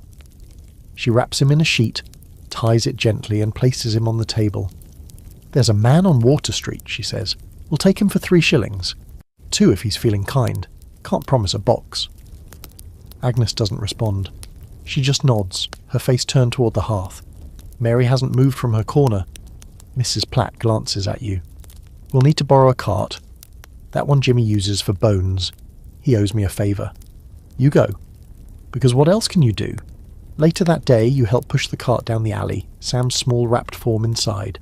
No one looks. No one asks. A few heads turn, but only for a second. This isn't new. It's part of the rhythm. Another small funeral without songs, without flowers, without a name carved into stone. Here's your haunting little fringe fact of the day. In the worst parts of Victorian Manchester, infant and child death was so common that some families reused burial plots multiple times in the same year. Graveyards overflowed. Public health officials recorded districts where half of all children died before reaching the age of 5. And even those statistics likely undercounted the unregistered, the unnamed, the unclaimed. You reach the undertaker's place, a squat building that smells of old wood and candle wax. A man in a long coat greets you with a nod and a scratch of his chin. He doesn't ask questions, just counts the coins you place in his palm and points to a back room. He takes Sam's body without ceremony, disappearing behind a curtain that sways gently in the cold breeze. Outside, you stare at the building for a long time. Mary is waiting for you when you return. Her face is blank, but her eyes are full of something you don't know how to name. She's already scrubbed the hearth, washed the blanket, folded Sam's clothes into a neat pile in the corner. Agnes is gone for the moment, off to tell the mission maybe, or to sit on a bench somewhere and let the cold do what it does best. That night there's no fire, just silence and shallow breathing. At some point someone knocks. You open the door to find Mrs. Platt again, this time holding a pot of thin stew and a soft warm loaf. "For the family," she says. "It's barley." And broth. She doesn't step inside, she just hands it over and walks away. You sit with Mary and Agnes and Nellie eating in near darkness. The bread is soft, the broth tasteless, but no one complains. It's something to do, a moment to fill. Here's the scholarly debate for tonight, as grim as it is constant. Was death in the slums inevitable, or preventable? Some historians argue that the urban poor were doomed by overcrowding, pollution and neglect. Others believe more could have been done. Better sanitation, cleaner water, access to real medicine. But the truth lies somewhere in between. People didn't die because they were poor. They died because society accepted that poverty came with casualties. There's a name for it now, structural violence. Back then it was just life. You lie down with the others, the room colder than usual. You pull the blanket up to your chin and close your eyes, but sleep doesn't come easy. Every creak sounds like a whisper, every cough like an echo. And somewhere in the night a door creaks open, then closes. Saturday night rolls in with a kind of anticipation you can feel in your bones. It doesn't come quietly. It stumbles, crashes, sings off key and smells like burnt onions and spilled ale. You can already tell it's different from the rest of the week. The city seems to exhale just a little. Not in relief exactly, but in resignation. Saturday night in the slums is what happens when people run out of options and decide to dance in the wreckage anyway. You're on the move tonight, walking through the narrow lanes just as lamps are being lit, or rather, lit again, after sputtering out from neglect. The air is thick with smoke, steam, and the particular mix of odours that can only come from thousands of people cooking, cleaning and drinking all at once. Fried fish, damp wood, coal smoke, sweat, gin. It's a perfume you won't forget. The market streets are still alive, though most vendors are selling the end-of-week scraps. A man with a wooden leg is frying something that might be potatoes, or might not. He's got a chalkboard sign beside him that says supper for a farthing, and people are lining up. You see a woman haggling with a baker over a sack of crumbs. Not loaves, just crumbs. For stuffing, she says, though you doubt there's any roast to stuff. Children run past you, shouting, some with sticks, one with a hoop made from a bent piece of wire. They're feral with freedom. On Saturdays, even the factory bells go quiet. No one has to rise at 4 in the morning tomorrow, so kids are allowed to be loud, to be fast, to be small and chaotic. For a few hours at least. You round the corner into the heart of the court and it's transformed. What was grim and grey by daylight is now lit by a patchwork of candles, oil lamps, and open windows spilling firelight into the street. Someone's rigged up a fiddle player on a crate. He's young, missing a front tooth, and absolutely murdering the melody. But no one seems to mind. People are clapping, stamping their feet on the cobblestones. A few are dancing, badly, joyfully. It's not exactly a party. More like a temporary suspension of despair. You spot Agnes, leaning against a doorway, arms folded. Her face is unreadable. She's watching the children dance with a gaze that's part mother, part mathematician. She's calculating how long this will last, how much bread is left, how many hours until everything tightens again. You make your way to the edge of the gathering, careful not to trip over the drunk man already passed out near the gutter. He's snoring like a broken bellows, one boot off, one sock missing. A dog is sniffing him, but eventually decides against any further interest. Across the way, a group of factory workers is playing a loud game of pitch and toss with bottle caps. Coins clink. Arguments spark and settle like sparks. There's an energy in the air now, thick and buzzing. Saturday night is when things come loose, when rules bend and emotions flare. It's when laughter gets too loud and fights break out over nothing at all. You can feel the tension building in the shadows between doorways. It's in the glint of a bottle lifted too fast, in the shout that lasts a second too long. A couple stumbles past you, arms locked, faces flushed. The man's got a black eye forming, but he's grinning like he's won a prize. The woman is laughing so hard she can barely breathe. They look at each other like the world's about to end, and they couldn't care less. You know it's coming, it always does. The first punch flies near the corner by the old well. Two boys, maybe 16, maybe younger, are yelling at each other about a borrowed coat or a stolen shilling, or a girl who looked at one the wrong way. There's a brief scuffle, then a fist, then another. The crowd parts just enough to give them room. No one stops it. They watch. It burns out quickly, as these things often do. One boy lands a lucky hit. The other stumbles back and it's over. Blood on the lip. Pride more bruised than bones. Someone hands over a rag. The boy presses it to his face and limps away. A few people clap. Not out of cruelty, but out of habit. The fiddle starts again. Just like that, the night rolls forward. Your strange little fact for the evening. Public fighting wasn't just common in the slums. It was, in some ways, expected. A bizarre kind of community pressure existed to defend honour, even over small slights. Fights weren't always personal. Sometimes they were just a way to vent the steam before it built too high. A kind of human safety valve. The real tragedy was when fists turned into knives. But most nights, people walked away with nothing more than stories and swelling. Later you see Mary sitting near the dancing children, hands in her lap, watching. A boy her age offers her his hand, but she shakes her head. She's not in the mood. You don't blame her. Her world changed too fast this week and no song can make it right. You move through the crowd and find yourself drawn into a conversation with a man holding a cracked mug full of something dark and suspiciously flammable. He introduces himself as Jack, and he tells you 3 things without being asked. He's 39, he used to have all his teeth, and he once wrestled a goose in a tavern and won. You nod. He seems proud. Jack then goes on a long rant about his boss at the mill, who docked his pay for showing up late. Never mind that the tram horse collapsed and had to be carried off the road. I walked the last mile, Jack says indignantly, and still got told off like I was late for tea. You listen. Everyone does.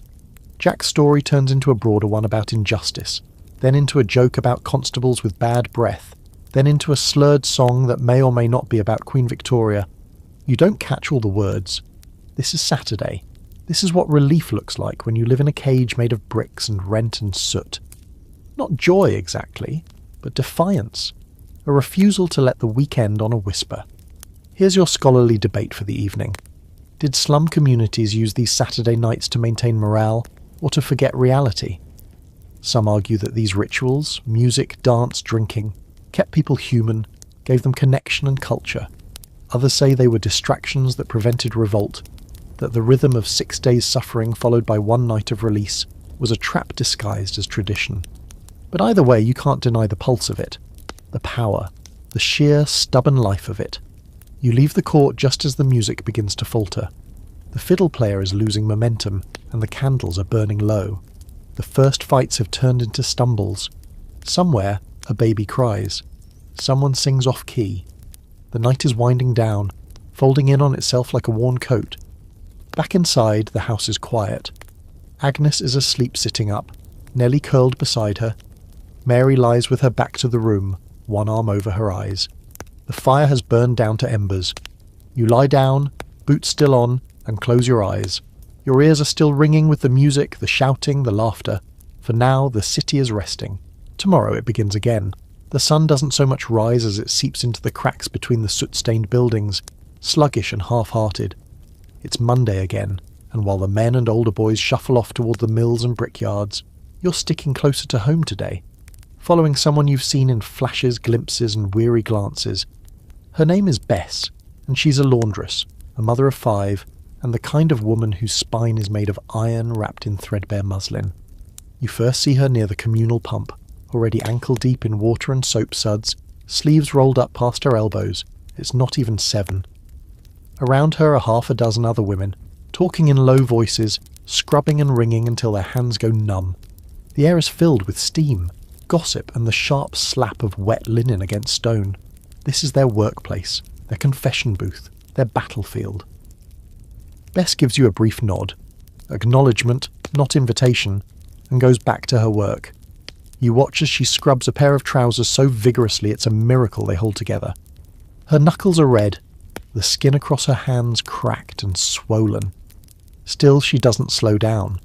There's a baby strapped to her back with a piece of faded shawl, and every few minutes she pauses to bounce him gently, pat his side, and then resumes her assault on a shirt that probably hasn't been truly white since the day it was sewn.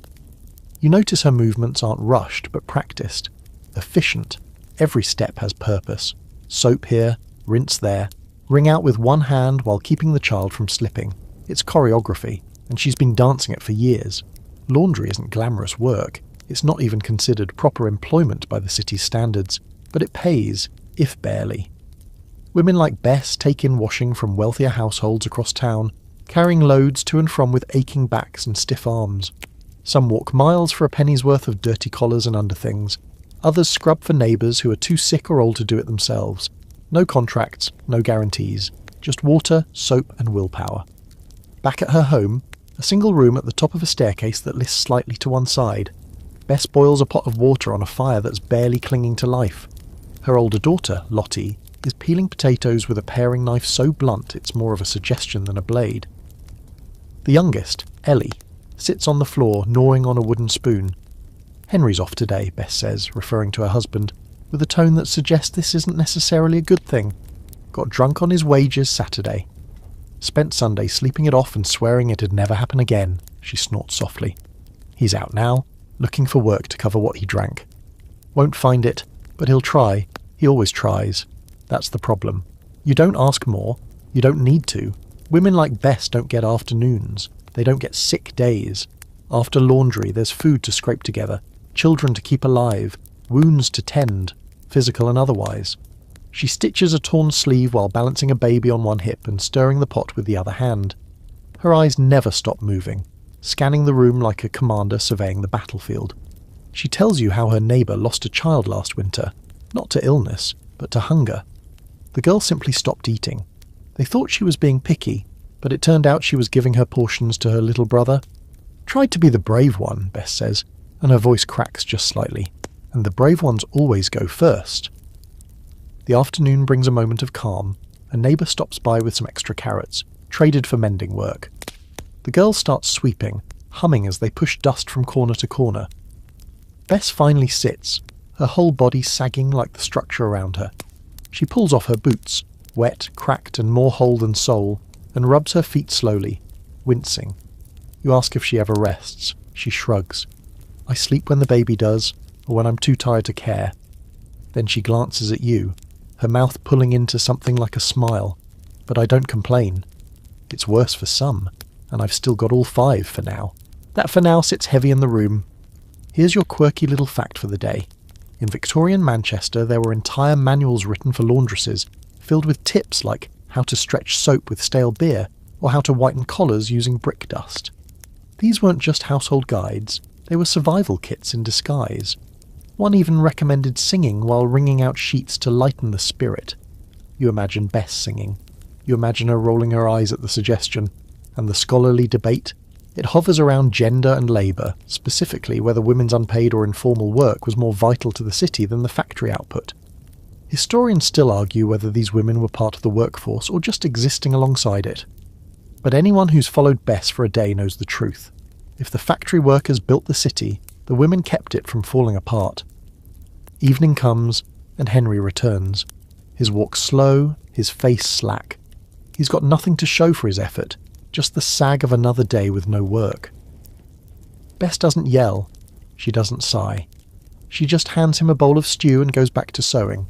Later, you sit near the fire with the family. The children have eaten. The baby is asleep in a drawer lined with blankets. Henry leans against the wall, already half dozing. Bess picks up another shirt, threads her needle and begins again. You ask her if she ever thinks of leaving the city. She doesn't look up. Where would I go? The dirt's the same everywhere, and that's the truth of it. There's no escape, no fresh start, just the next wash, the next scrape, the next day. The fire flickers low. The girls curl together under a shared blanket. Bess keeps sewing long after you stop watching. The thread doesn't break, neither does she. The soot is falling again, soft as ash, silent as snow. You can't see it at first, not really. It's only when you run your fingers along the window frame or brush your sleeve across the edge of a stair rail that you realise the air itself has texture, a faint grit, a fine dusting of industry's leftovers. It's everywhere, in your lungs, in your teeth, in your thoughts. Even when it rains, which it often does, it just turns the soot into streaks on every surface. Soot that moves like water, sticks like glue. You step outside, rubbing your hands together for warmth, and watch the clouds roll in. The sky's the same colour as the buildings, bruised grey, and there's no telling where one ends and the other begins. A nearby chimney breathes out thick black smoke like it's sighing. Somewhere in the distance a whistle screams, then disappears into the damp. Agnes joins you in the alley, adjusting her shawl tightly around her shoulders. Smog's worse today, she mutters, scanning the sky like it's personally offended her. We'll be coughing blood before supper. She's not joking. Not really. You start walking toward the edge of town, if there is such a thing. The line between city and not city in Manchester is more a concept than a boundary. You pass more courts, more alleyways, more half-finished buildings, all draped in the same uniform layer of grime. Washing lines droop with clothes that were white only in memory. Children cough in the shadows, the sound bouncing off the bricks like they're playing a cruel game of echo. The path takes you toward the factories, the big ones. They tower like fortresses over the slums, red brick, soot-streaked, and always moaning with machinery. You've heard them before, but now you feel them. The rumble under your feet, the clank of gears turning, the low, ever-present hum of effort. You get closer and notice something odd. Everything is wet. The soot isn't just floating, it's sticking. The buildings glisten with a thin coat of oily damp. It gets on your skin, your hair, the back of your throat. You see women with cloths wrapped around their mouths, men coughing into handkerchiefs, children squinting through red-rimmed eyes. Everyone looks like they haven't slept, and honestly, most of them haven't. It's hard to sleep when it feels like your lungs are being sandpapered from the inside out. You pass a man standing on a corner, coughing into a rag so violently he doubles over. When he lifts his head, there's blood. He wipes it away like he's brushing off crumbs. No panic, no fuss, just routine. You catch up with a man named Reuben, one of the few chimney sweeps still working even though he's too tall for the job. Started when I was 8, he says, grinning through soot-streaked teeth. Could slide down a flue faster than a rain gutter, he hacks a laugh. Now I just fix the ones the lads get stuck in. He shows you his hands, burned, cracked, calloused beyond belief. His skin is permanently blackened, no matter how often he scrubs. His eyes water constantly. Doctor says my lungs are turning to cinders, he says, matter-of-factly. Told me to find new work. Told him to find me new lungs. You don't laugh. He does. Further along, you meet a woman named Ruth who's lived in the same one-room flat near the dye works for 20 years. She's lost 4 children, 2 to illness, 1 to fire, 1 just disappeared, Walked out one foggy morning and never came back. She doesn't cry when she tells you. She just folds laundry with perfect corners, her fingers stiff from arthritis that set in when she was 30. Everything's stained, she says, holding up a sheet that was once cream but now leans yellow-brown. Even the sky. And she's not wrong. Manchester's smog is famous, or infamous depending on who you ask. It's not just smoke, it's chemical. Coal, mostly, but also sulphur, dye residue, steam, ash, and microscopic bits of cotton fibre. Factories don't just fill orders, they fill the air, and no one's been able to breathe properly since. Here's your quirky fact for the day. The term pea super wasn't invented by a poet.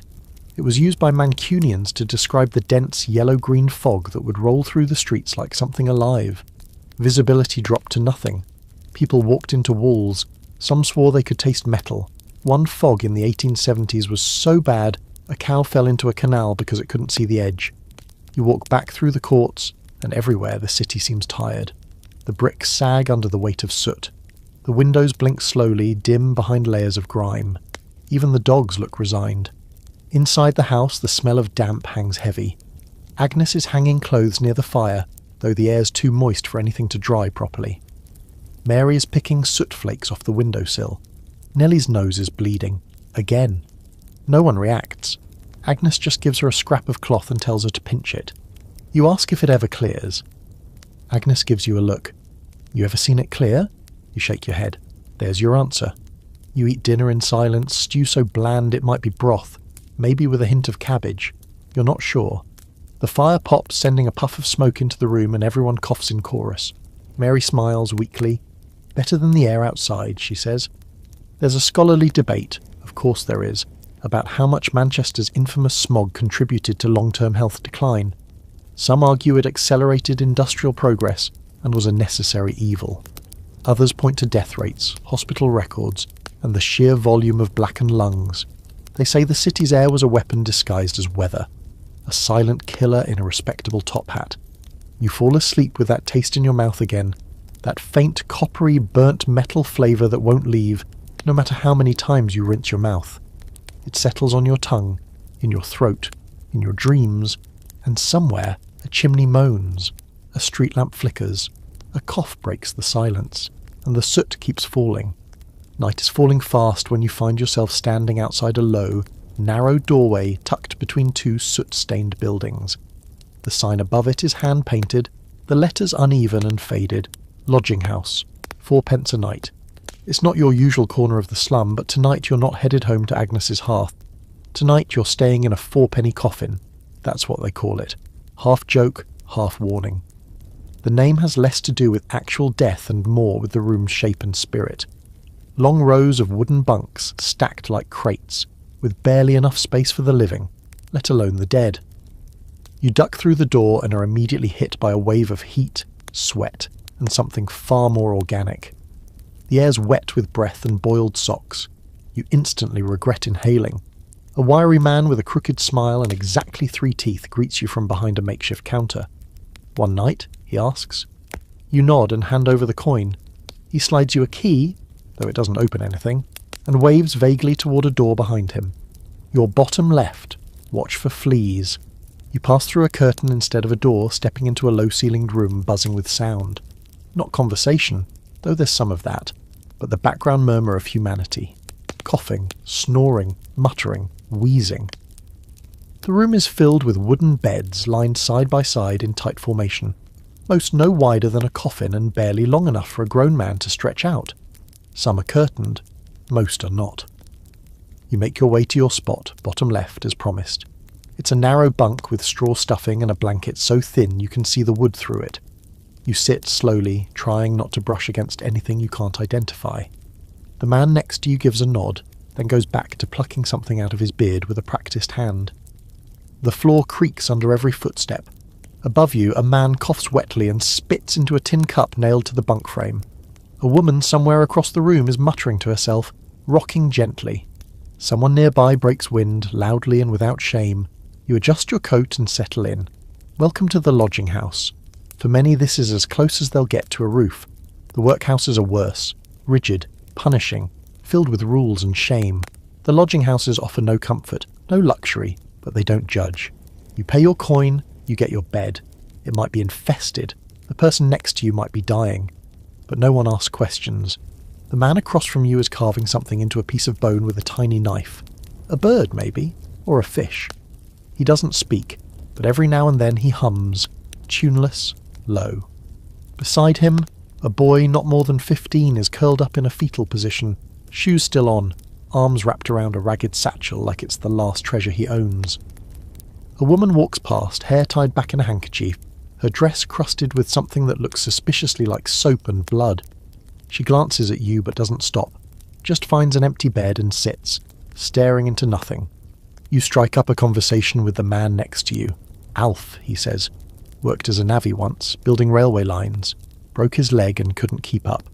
Now he sells firewood when he can, sleeps here when he has the coin, and in stairwells when he doesn't.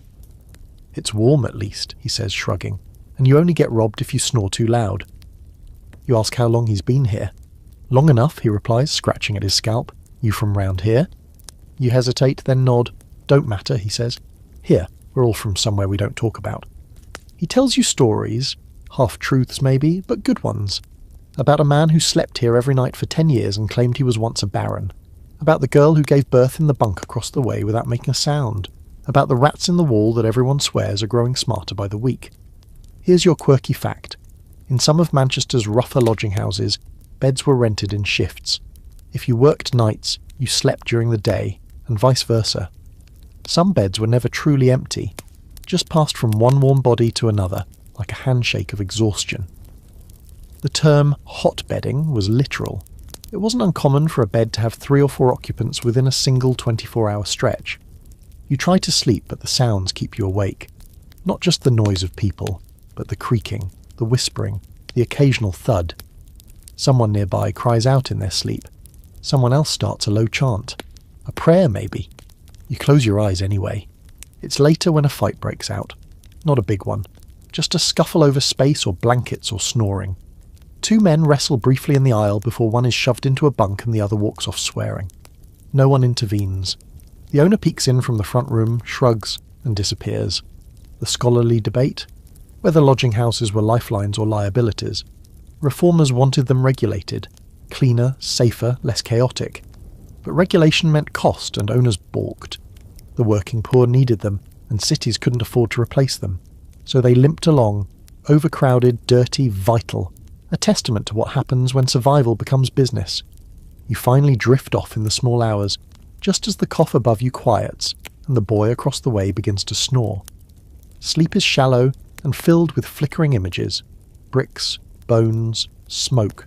You dream of beds stacked like crates on a ship going nowhere. At dawn a bell clangs. Everyone stirs. It's time to leave. That's the rule. Pay for the night. Be gone by morning. You step into the alley. Breath steaming, eyes gritty. The city looks different in the early light. Raw, exposed. A few other lodgers mill around, stretching, coughing, rubbing sleep from their faces. You look back at the doorway, at the words above it. 4 pence a night. Not bad, for a coffin with no nails. The sun is barely up when you hear them. Children's voices, high and sharp, cutting through the alleyway like songbirds made of bricks and elbows. You follow the sound, rounding a corner just as a half-dozen kids dart past you in a blur of bare feet, patched trousers and wild laughter. One of them's holding something suspiciously round and red. An apple, maybe, or a tomato lifted from a vendor's cart. Either way, they're not sticking around to explain. These are the street kids of Victorian Manchester. Ragamuffins, guttersnipes, urchins, pickers. No proper names, not really, though each one's got a nickname sharp enough to cut glass. There's Titch, Squib, Spider, Lanky, and a girl everyone calls Cricket because she hops when she walks, the result of a twisted ankle that never healed right. You trail them through the waking slum, past lines of laundry already collecting soot, through puddles that reflect the dull grey sky like broken mirrors. The kids move like water, flowing through tight gaps between buildings, ducking under carts, vaulting over crates. Their energy seems endless, like someone wound them up in the night and forgot to let them stop. They're not on the run, not really, not yet. This is just how they move. You find them again near the gasworks, gathered around a fire built in a metal drum. A few hold sticks with bread crusts skewered on the ends, warming them like fine delicacies. Cricket offers you a bite. It's hard as stone but smells faintly of yeast and smoke. You chew anyway, she grins. Breakfast of kings, she says proudly. None of them go to school. Some have homes, if you stretch the definition, but most sleep where they fall, under carts, in doorways, inside crates, wrapped in stolen rags and hope. Their parents are gone, or working too much to notice, or dead. The street is their parent now, strict, stingy, but at least predictable. Spider, the self-declared leader, shows you his latest find, a pocket watch with no hands. Still worth something, he says, slipping it into his coat lining, which is less clothing and more pocket. You don't ask where he got it. You don't want to know. You walk with them as they make their rounds, not to school or a job, but to the city itself. They know every shortcut, every vendor with a loose grip, every corner where the bread carts linger just a moment too long. One of them, lanky, is a master at pretending to trip. It's his job to create a distraction while the others dart in and lift a crust or two. It's not exactly theft, not in their eyes. It's survival. The city's got plenty of food. It's just in the wrong hands. Here's your quirky fact. In mid-19th century Manchester, there were estimated to be thousands of homeless or semi-homeless children living on the streets. Some sold matches or newspapers, some begged, others did worse. The phrase street Arab was even used by reformers to describe them, as if they were some exotic species rather than just local kids with nowhere to go. At one point, someone tried to round them all up. A man named Thomas John Barnardo, yes, that Barnardo, opened homes, offered education, tried to teach them to comb their hair and stop picking pockets. But not every child could be saved, and not every child wanted to be. The street teaches a kind of pride, a kind of freedom, and some preferred that to rules and sermons. You end up in a churchyard, mostly empty during the day, save for a few loitering pigeons and a boy named Titch, playing keep away with a dead crow.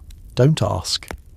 The others join in, shrieking with laughter, chasing each other around gravestones while an old priest watches from a bench, sipping tea, like this is just another part of his sermon. You sit beside him. He doesn't look at you, just mutters, "They're wild things. Not wicked. Just no place to put the fire, that's all." He's not wrong. Later, as the afternoon light starts to fade, you see the change come over them. The laughter fades. The darting slows. They start looking for corners, dry steps, sheltered stoops, places to huddle. Because while the street is a playground by day, it's something colder at night. The wind bites harder, the shadows stretch longer, they separate slowly like birds scattering at dusk. Cricket pulls a bit of cloth from her coat and wraps it tighter around her middle. She doesn't have a blanket, just that. Her eyes are still bright though, still fierce. She points to you. "You sleeping indoors?" she asks, not jealously, just curious. You nod. "Tell your walls to be kind." She grins, then hops away into the fog. Back home, Mary asks where you've been. You say out with the kids, and she just nods. She knows the type. She was nearly one of them before Agnes dragged her back into the fold. Agnes listens without comment. Just keeps stitching. Her needlework's slower than usual tonight. There's a scholarly debate, of course. Always is. Some historians argue that street children were victims, pure and simple, abandoned by a society too focused on profit to protect its most vulnerable. Others say the children were agents in their own lives, carving out autonomy in a system that gave them nothing. Maybe it's both. Maybe it has to be. You lie down on the cold floor, pulling your coat tighter, thinking of Cricket curled in a stairwell, of Spider selling a watch with no hands, of Titch and his crow, of a dozen other names you'll never know. The city sleeps, but not deeply. Never deeply. You hear a whistle in the distance, then a shout, then silence again. It begins with a voice. Not angry, not broken, but loud. Strangely clean and sharp against the muffled sounds of the slum. You hear it echoing off the walls of the alley before you see its owner. "Repent!" it cries, with the bright clarity of someone who believes they're being listened to. "Turn from sin and be redeemed." You turn the corner and there he is, thin, wiry, eyes alight with something that might be faith or fever, depending on how cynical you're feeling. He's standing on an old crate, a Bible in one hand, the other raised like he's trying to keep the entire neighbourhood from sliding off into hell. He's dressed plainly but clean, which makes him stand out more than if he were wrapped in gold. You can tell from the calluses on his hands he's not a stranger to work, but today he's preaching, not pounding nails. A small crowd has gathered, not exactly rapt, but not hostile either. Some lean against the walls, arms folded, watching like it's theatre. A few hecklers toss out sarcastic amens. One woman mutters that she's heard better sermons from her drunk uncle. But no one throws anything, not yet. The preacher doesn't flinch. There is salvation for all, he calls, gesturing at the boarded windows, the crumbling chimneys, the soot-caked faces. Even here. Especially here. The Lord sees you in your suffering, but he also sees your sins. You can almost hear the collective eye roll. Still, there's something about him. Maybe it's the way his voice cuts through the grime like a blade. Maybe it's the way he makes the sky seem a little higher, the buildings a little less like coffins. You find yourself stepping closer, despite the smell of boiled cabbage wafting from a nearby doorway. Then he switches gears.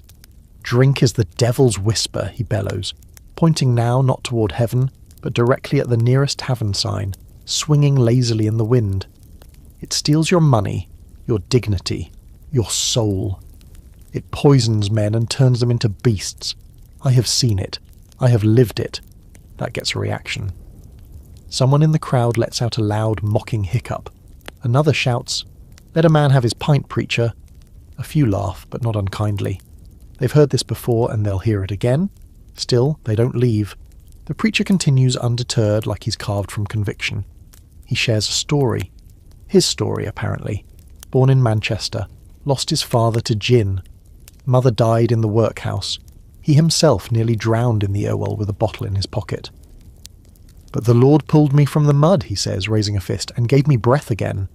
You can't help but wonder how much of it's true. Behind him, a young woman begins handing out paper tracts to the crowd.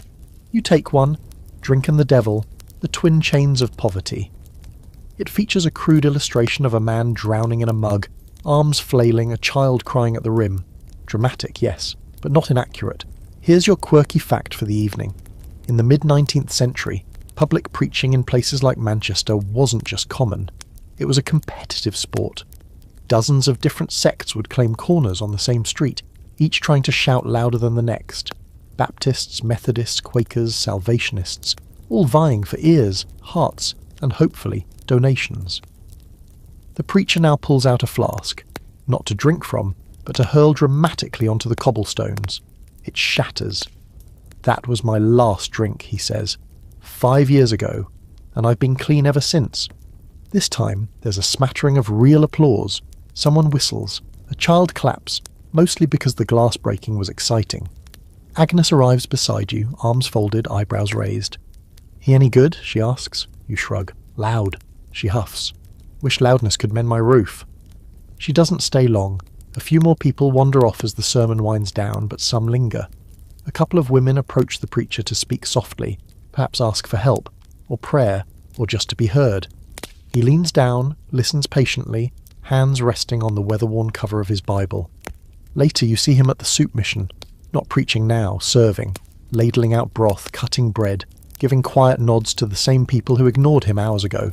He doesn't mention sin, doesn't quote scripture, just offers food with a hand that doesn't shake.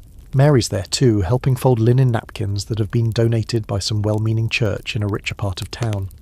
She watches the preacher for a moment, then turns to you and says, "He lost a sister to gin. She was 13. You glance at the preacher. His shoulders sag just slightly now, his voice quiet as he speaks to an old man missing most of his teeth. You wonder if he still believes everything he says, or if some of it is just to keep going. Here's the ongoing scholarly debate. Were these street preachers part of the problem or part of the solution? Some argue they shifted blame for poverty onto the poor themselves. If you were more virtuous, you wouldn't suffer. Others say they brought hope, community, even structure, that they were the only ones who noticed when someone disappeared, who remembered names, who showed up when no one else did. You walk home that evening past the spot where the sermon took place. The broken glass has already been swept away. The tavern sign still swings, the door open, laughter spilling out. Inside, two men argue about football, or what passed for football in 1850. A woman leans against the bar, eyes glazed, drink in hand. And outside, a child hunches on the steps of a church, holding a tract in one hand, gnawing on the corner like it might be edible. Back in the house, Agnes is knitting something, a sock maybe. Mary reads by candlelight. Nellie is asleep, wrapped around her rag doll like it's made of gold. You lie on the floor, the tract still in your pocket. You read it again by flickering light. The message is clear. Redemption is possible, but it'll cost you everything. The air is quiet tonight. No singing, no shouting, just the steady creak of the wind through the slats. And somewhere, someone preaches to a street that never stops listening, whether it wants to or not. It starts with a man holding a notebook. Not the usual scrap paper used for grocery lists or rent tallies, but a proper bound notebook, with pages clean enough to be intimidating. He stands at the edge of the court, neat in appearance but not so polished as to attract suspicion. His coat is worn but brushed, his shoes still too shiny. No soot under the nails, no twitchy eyes from too much gin, and he's not here for bread or shelter. He's watching and writing. You lean against a post, pretending not to notice him while very much noticing him. He sketches quick notes with a short pencil, glancing up every few seconds. You watch his eyes track a woman carrying a coal bucket, a boy limping with a twisted boot, a dog rooting through ash for bone fragments. His expression isn't cruel, but it's not quite empathetic either. It's clinical, the kind that says, I need to get this down, and I need to get it right, but I'm not part of it. You sidle closer. He notices but doesn't flinch. Journalist, you ask? He smiles politely. No, observer. You glance at the notebook. Looks like judgment. He pauses, then flips the cover to show you the title scrawled at the top. Notes for the Commission on Urban Living Conditions, Manchester, 1855. That gets your attention. Turns out he's one of the Watchers, a growing group of social reformers, health inspectors, early sociologists and philanthropists' assistants who've started drifting through the city's poorest quarters. They're part of an unofficial campaign to document the slums, to catalogue the misery. Not necessarily to fix it, though some think that's the goal, but to make it known, undeniable, unignorable. His name's Mr. Fielding, and he's from London. That explains the shoes. He asks questions, all polite, all invasive. How many share your room? Do you boil your water? Has anyone in your family suffered from rickets? What does your husband drink per week? What does he earn? You answer carefully, or rather you don't. You redirect. You mention Agnes, the kids, the mill down the road.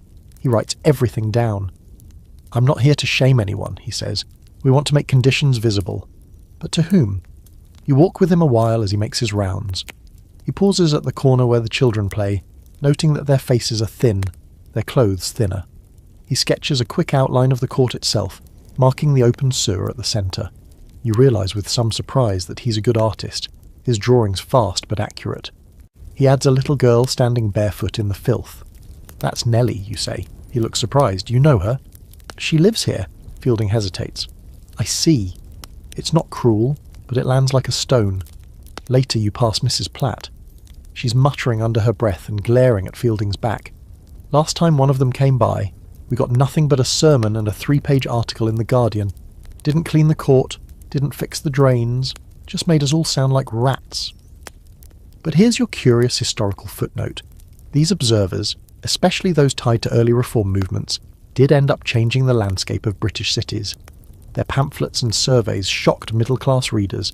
They introduced phrases like the dangerous poor and moral degeneracy, which weren't always helpful but at least got attention. Maps were drawn, reports published, sanitation acts proposed. But it came with a cost. People were transformed into data, homes into case studies, children into statistics. There's an ongoing debate about whether this helped or hurt.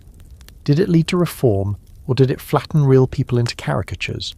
Some say it opened the door to better housing, cleaner streets, and public health infrastructure. Others argue it reinforced a sense of otherness, a belief that the poor were not just poor but inherently broken.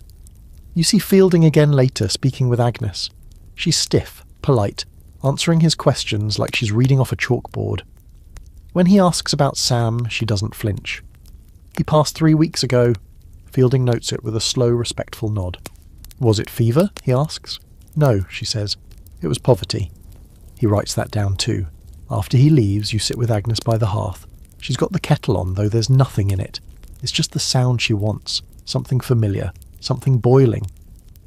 Mary's curled on the floor, sketching in the dirt with a bit of chalk. Do you think they'll change anything? Agnes asks quietly. You don't answer. Neither does the kettle. Night comes and the streetlights flicker on, dim orbs swallowed quickly by fog. You hear someone coughing down in the alley. the sound bouncing like a stone against the bricks. Somewhere a baby cries. Somewhere else a man shouts.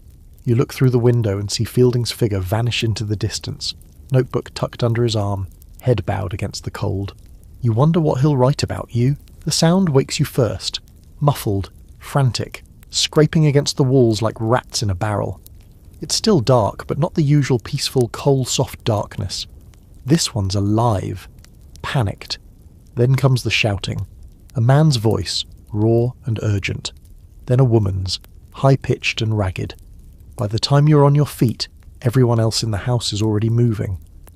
Agnes throws a shawl around her shoulders. Mary lights the stub of a candle.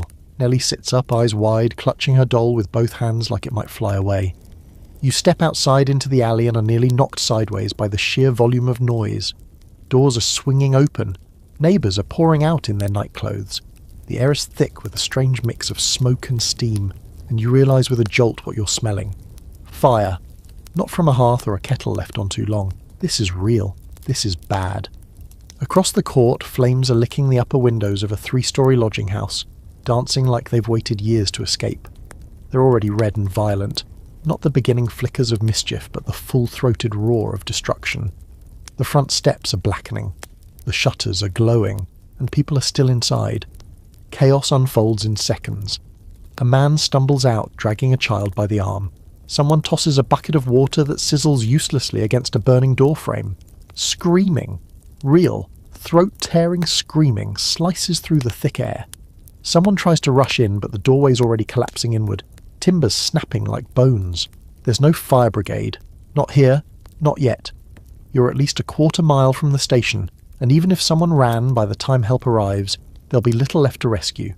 So the slum does what it always does. It saves itself or burns trying.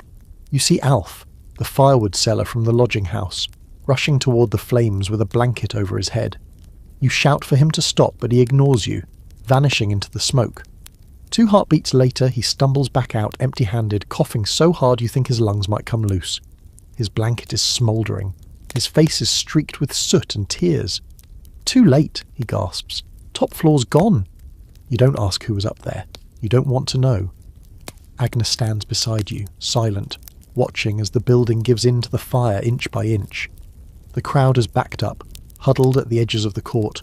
Some are praying, others just staring. And still, no brigade, no hoses, no officials, no bells. Here's your strange little footnote.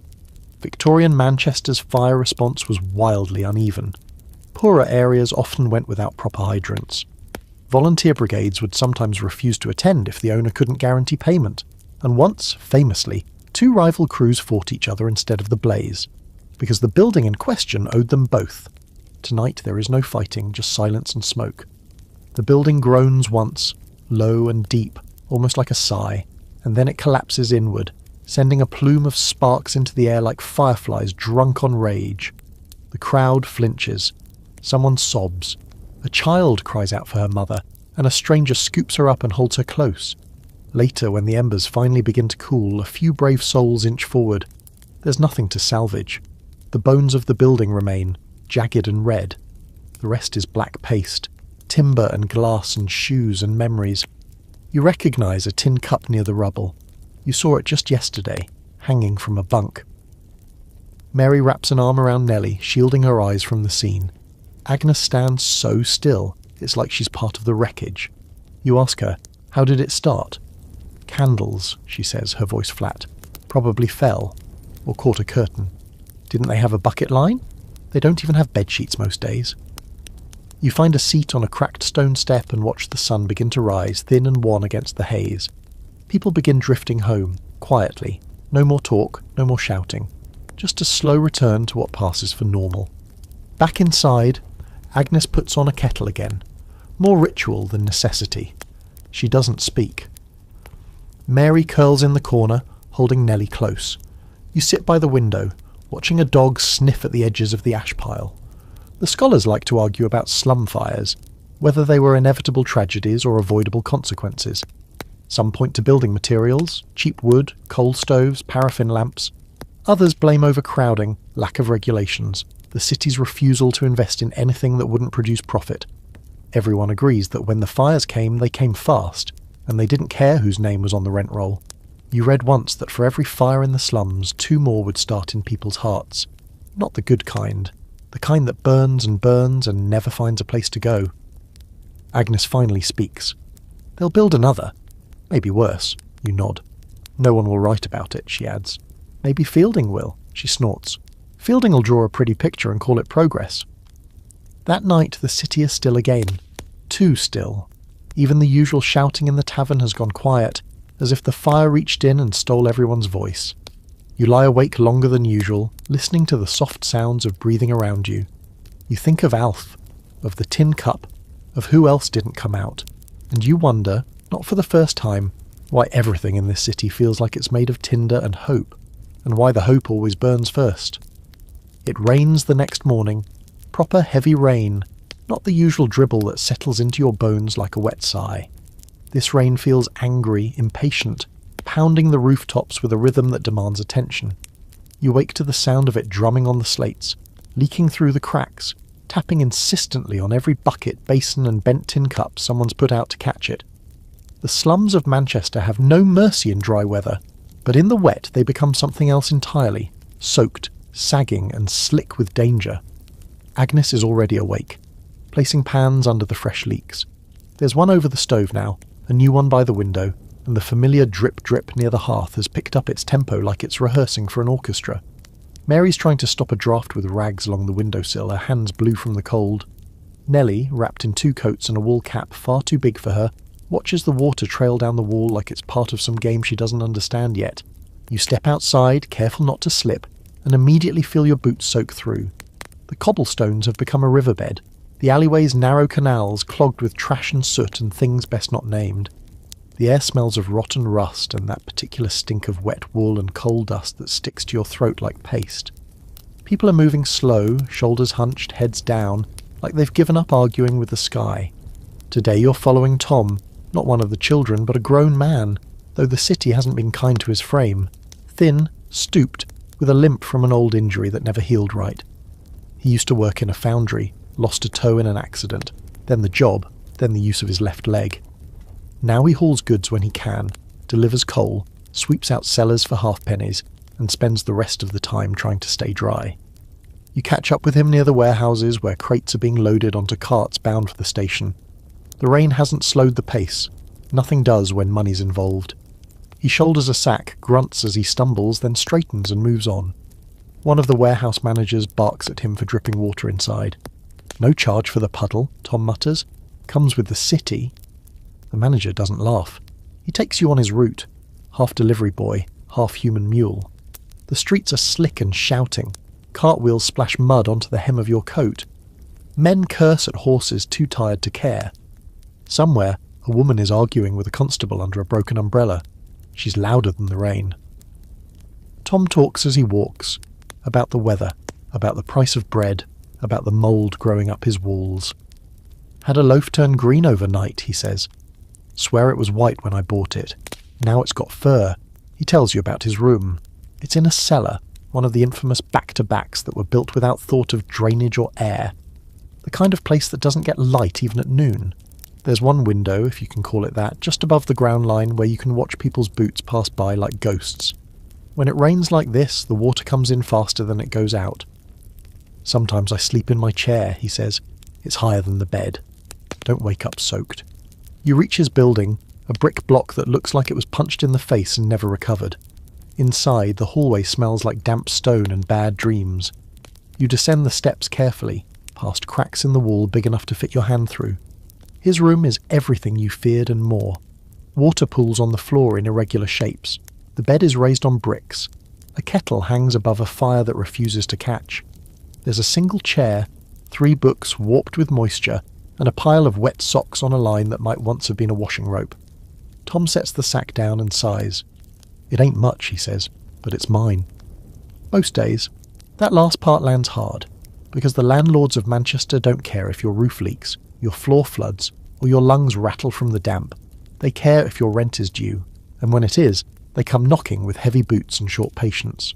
Here's your historical tidbit for today. Studies from the time found that some cellar dwellings in Manchester were so consistently wet, mushrooms grew from the walls. Whole families lived underground, in rooms barely 5 feet tall with no ventilation and floors that turned to swamps every time the rain lasted more than a day. Cholera loved these places. So did rats. Tom shows you a bucket he uses to scoop out the water. If I'm lucky, it won't flood tonight. If I'm not, I'll float out by morning. You ask why he stays, he shrugs. Cheapest place that's still got a door. That night the rain keeps falling. The ceiling in your own room starts to drip in 2 new places. Agnes is stuffing a towel under the window. Mary shivers beside the fire, and Nellie curls under the blanket like a hermit crab hiding from the sea. You watch the candlelight dance on the wet walls and listen to the soft, rhythmic splashing of buckets being filled without permission. The air feels thinner when it's this damp, like the city's trying to crawl down your throat and live in your lungs. The scholars like to frame housing reform as a slow, steady battle. But for people like Tom, there is no patience in the rain. Just the now. Just the buckets. Just the knowledge that if you fall asleep without checking the drain, you might wake up swimming. At some point you think about that single window in his cellar, the one that sees only boots, and you wonder what it's like to never know the weather until it's already inside with you. Sleep comes, eventually shallow and interrupted. The rain still hammers, relentless, filling dreams with rushing water and broken floors. And somewhere across the alley, Tom is probably awake in his chair, watching the line between inside and outside blur with every drop. You wake to coughing, deep, racking, hollow. The kind of cough that sounds like something inside is trying to claw its way out. At first, you think it's Agnes. She's had a rough few nights since the fire, her voice hoarser than usual, but it's not her. It's coming from Mary. She's sitting up in bed, pale and slick with sweat. Her hair clings to her forehead, and her breath comes in quick, shallow gasps.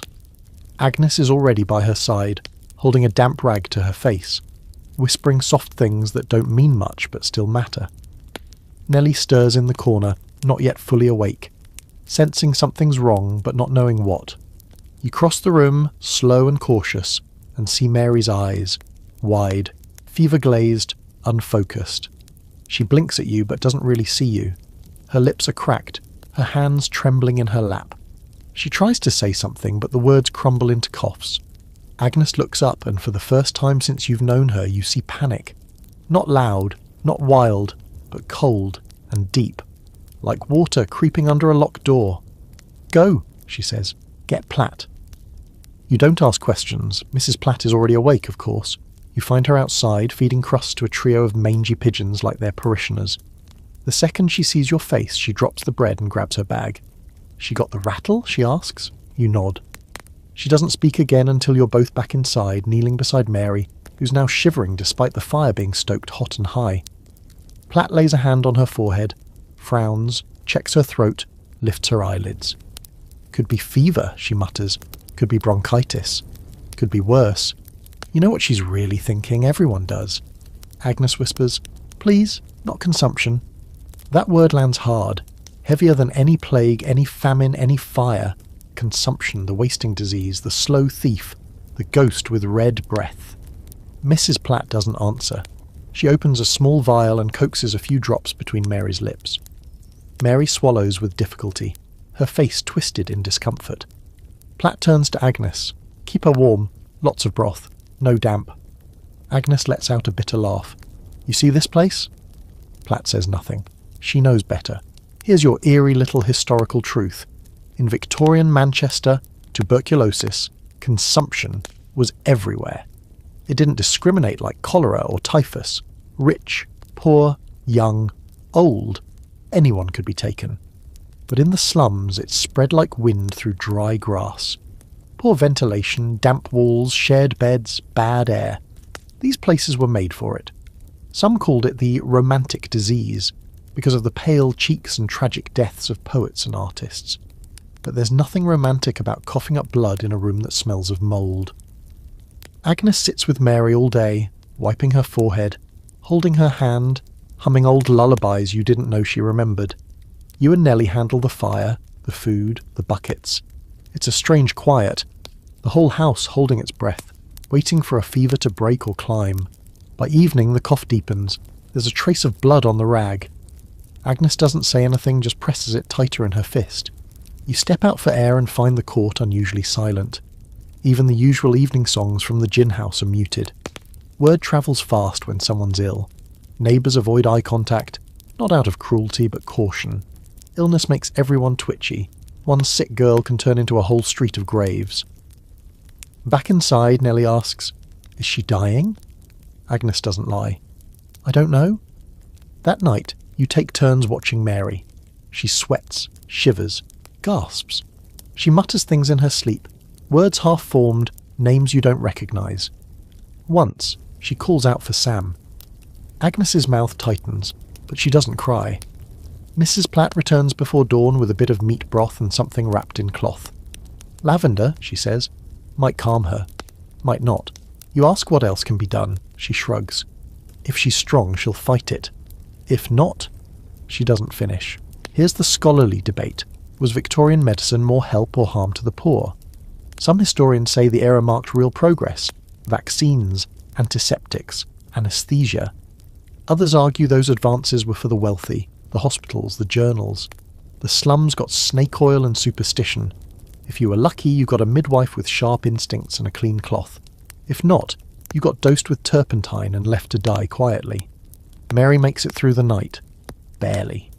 The fever doesn't break, but it doesn't get worse either. She sleeps in snatches. Agnes never leaves her side. Her own skin is grey with exhaustion, her shawl damp with Mary's sweat. Nellie drifts in and out of sleep, clutching her rag doll like it holds answers. You do what you can. Stoke the fire, fetch water, swat flies, sit and wait. The city goes on outside. Men curse at carts. Women haggle over potatoes. The chimneys belch like nothing's wrong. But in this room, the world has shrunk to one face, one girl, one breath at a time. That night, for the first time in days, Mary opens her eyes and really sees you. She whispers, "I'm cold." Agnes presses a kiss to her forehead. "You're alive." It's not victory, but it's something. Mary sleeps. Not the restless, fever-churned sleep of the past days, but real rest. Still, steady. Her chest rising and falling like it's finally remembered the rhythm of staying alive. You sit across the room, watching her. Not because she needs you to, but because after everything you're not ready to look away. Agnes dozes beside her in the chair, one hand still tangled with Mary's. The lines on her face have deepened in just a week. Her hair's come loose from its pin. She looks like someone who's aged a decade in a handful of nights and isn't sure she minds. The fire's gone out again. You don't bother stoking it. The air is cold, but tolerable. The kind of cold that bites only a little, like a warning tap instead of a punch. It's morning now, though the sky hasn't changed its mind about being grey. Outside, life is rolling forward in its usual gritty clatter. Men coughing into fists as they shoulder sacks, the distant grind of a tram wheel, chimneys already groaning with the weight of Monday, but inside, for the first time in days, the room feels still. Eventually Mary stirs. She opens her eyes, blinks at the ceiling, then shifts her gaze toward you. "Did I miss anything?" she croaks, and the sound of her voice, rough but clear, makes you smile in spite of yourself. You don't know what to say, everything and nothing. Agnes stirs awake, and for a moment the three of you just sit there, breathing together, letting silence wrap around your limbs like a warm shawl. Nellie peeks her head out from under a heap of blankets, sees Mary sitting up, and lets out a high, relieved squeal that shakes dust from the ceiling. There's no great celebration, no parade, just porridge, quietly made. Mary gets the first bowl, though it's mostly water with a whisper of oats. She eats slowly, carefully, holding the spoon like it's made of glass. No one speaks. You just listen to the clink of metal against tin and feel something shifting back into place. Later that day, people begin drifting by. Spider stops in, looking bashful, carrying a single bruised apple. "Found it," he says. "Didn't nick it." Promise Mary takes it like he's handed her the crown jewels. Mrs. Platt returns with more broth and a slice of bread that's only slightly mouldy. She pats Mary's cheek gently. "You're stubborn. That's good." Then she turns to Agnes and adds, "You, on the other hand, need a bath and a proper night's sleep." Agnes snorts. "Not in that order." Even Fielding returns, the observer with his ever-present notebook. He stands awkwardly in the doorway, cap in hand, eyes softer than usual. "I heard," he says. "Glad she pulled through." Agnes nods, wary. He hesitates. "May I?" Agnes shrugs. Fielding steps inside, kneels by Mary's bed, and instead of writing anything, pulls out a little book from his coat. "Poems," he says. "By Blake. Don't know if you read." Mary smiles faintly. "I can try." He leaves it with her, and just like that, he's gone. Outside, the neighbourhood is still frayed at the edges. The ruins of the fire-blackened lodging house remain, charred timbers like ribs sticking out of the ground. A few children are poking at the ashes with sticks. One finds a melted spoon and holds it up like treasure. No one stops them. The rain hasn't returned, but the damp lingers. Puddles glitter with coal dust. The air smells like wet stone and stale hope. You spend the afternoon wandering the slum one last time. You see Alf again, coughing by the water pump, his blanket wrapped around his shoulders like a shroud. "She's better then," he rasps. "She is," he nods, doesn't say more, just sits down slowly and stares at the mud. Near the market you spot Bess, still scrubbing laundry, sleeves rolled high, hands cracked and raw. She doesn't look up, but she hums a tune you recognise, something Mary used to sing when she thought no one was listening. Even Cricket appears for a moment, leaning against a wall like she's been there all day. "Heard the girl's alive," she says, picking at a scab on her knee. "Told you walls can be kind." She gives you a wink, then hops off into the fog. You end the day back in the same room, same cracked floorboards, same soot-stained walls. But something feels lighter. Maybe it's Mary's breathing. Maybe it's Agnes laughing softly at Nellie's failed attempt to comb her hair. Maybe it's just relief. Mary reads to herself from the Blake book, slow and halting but determined. She stumbles over the words but doesn't stop. "And we are put on earth a little space, that we may learn to bear the beams of love." She looks up. "That's nice." You nod. "It is." Here's your final scholarly nugget. Debates still rage over whether the slums of Victorian Manchester broke people or forged them. Some historians argue that the suffering crushed generations, that the poverty was so deep, so systemic, that escape was nearly impossible. Others claim the communities within those broken bricks taught resilience, connection, and resistance, that they were crucibles, not graves. Maybe they were both. As the night settles in, you feel the hush return. Not the silence of despair, but of peace, of hard-fought calm. The fire is low, but enough. The rain stays away. Mary drifts off to sleep, her hand still curled around the little book. Agnes lies back in her chair, arms crossed, eyes closed, not sleeping, just breathing. Nellie murmurs something in her sleep about dolls and jam. You lie down, pull your coat around your shoulders, and let the quiet hold you. You'll remember this place, not for its filth or sorrow, but for its stubbornness, its scraped-together joy, its people who survived not because of the city, but in spite of it. The slums never gave gifts, but every once in a while they let someone live. The city sleeps for now. Not deeply, Manchester never truly rests, but with a gentler rhythm tonight. The soot still lingers in the air, sure, and the drains still gurgle like they're trying to speak, but there's something softer about the quiet. No shouting from the alley, no coughing fits from down the hall, no unexpected hammering from the roofless place 3 doors down. You lie still, warmed by the fire's glow, the sound of Mary's soft breathing beside you. The air is cool, but not cruel. Somewhere nearby, Nellie stirs and mutters something about buttered toast, impossibly rich for a dream in this part of town. Outside, a street lamp flickers, guttering like it's trying to decide whether to keep burning. A dog howls faintly from a few blocks away, more out of habit than hunger. And high above it all, the chimneys of Manchester exhale their last tired sighs of the night, soot trailing into a sky too dark to notice. You've seen the worst here. Poverty sharp as nails, rooms that drown in rain, lives that vanish without a whisper.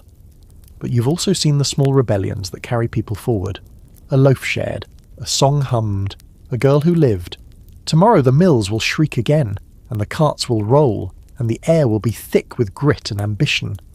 But for now, just for now, it's still. So close your eyes. Let the ache in your bones settle. Let the dirt of the day wash off in your dreams. There's no danger here, not tonight. Just the hush of a world catching its breath, and the sound of survival folding itself into sleep.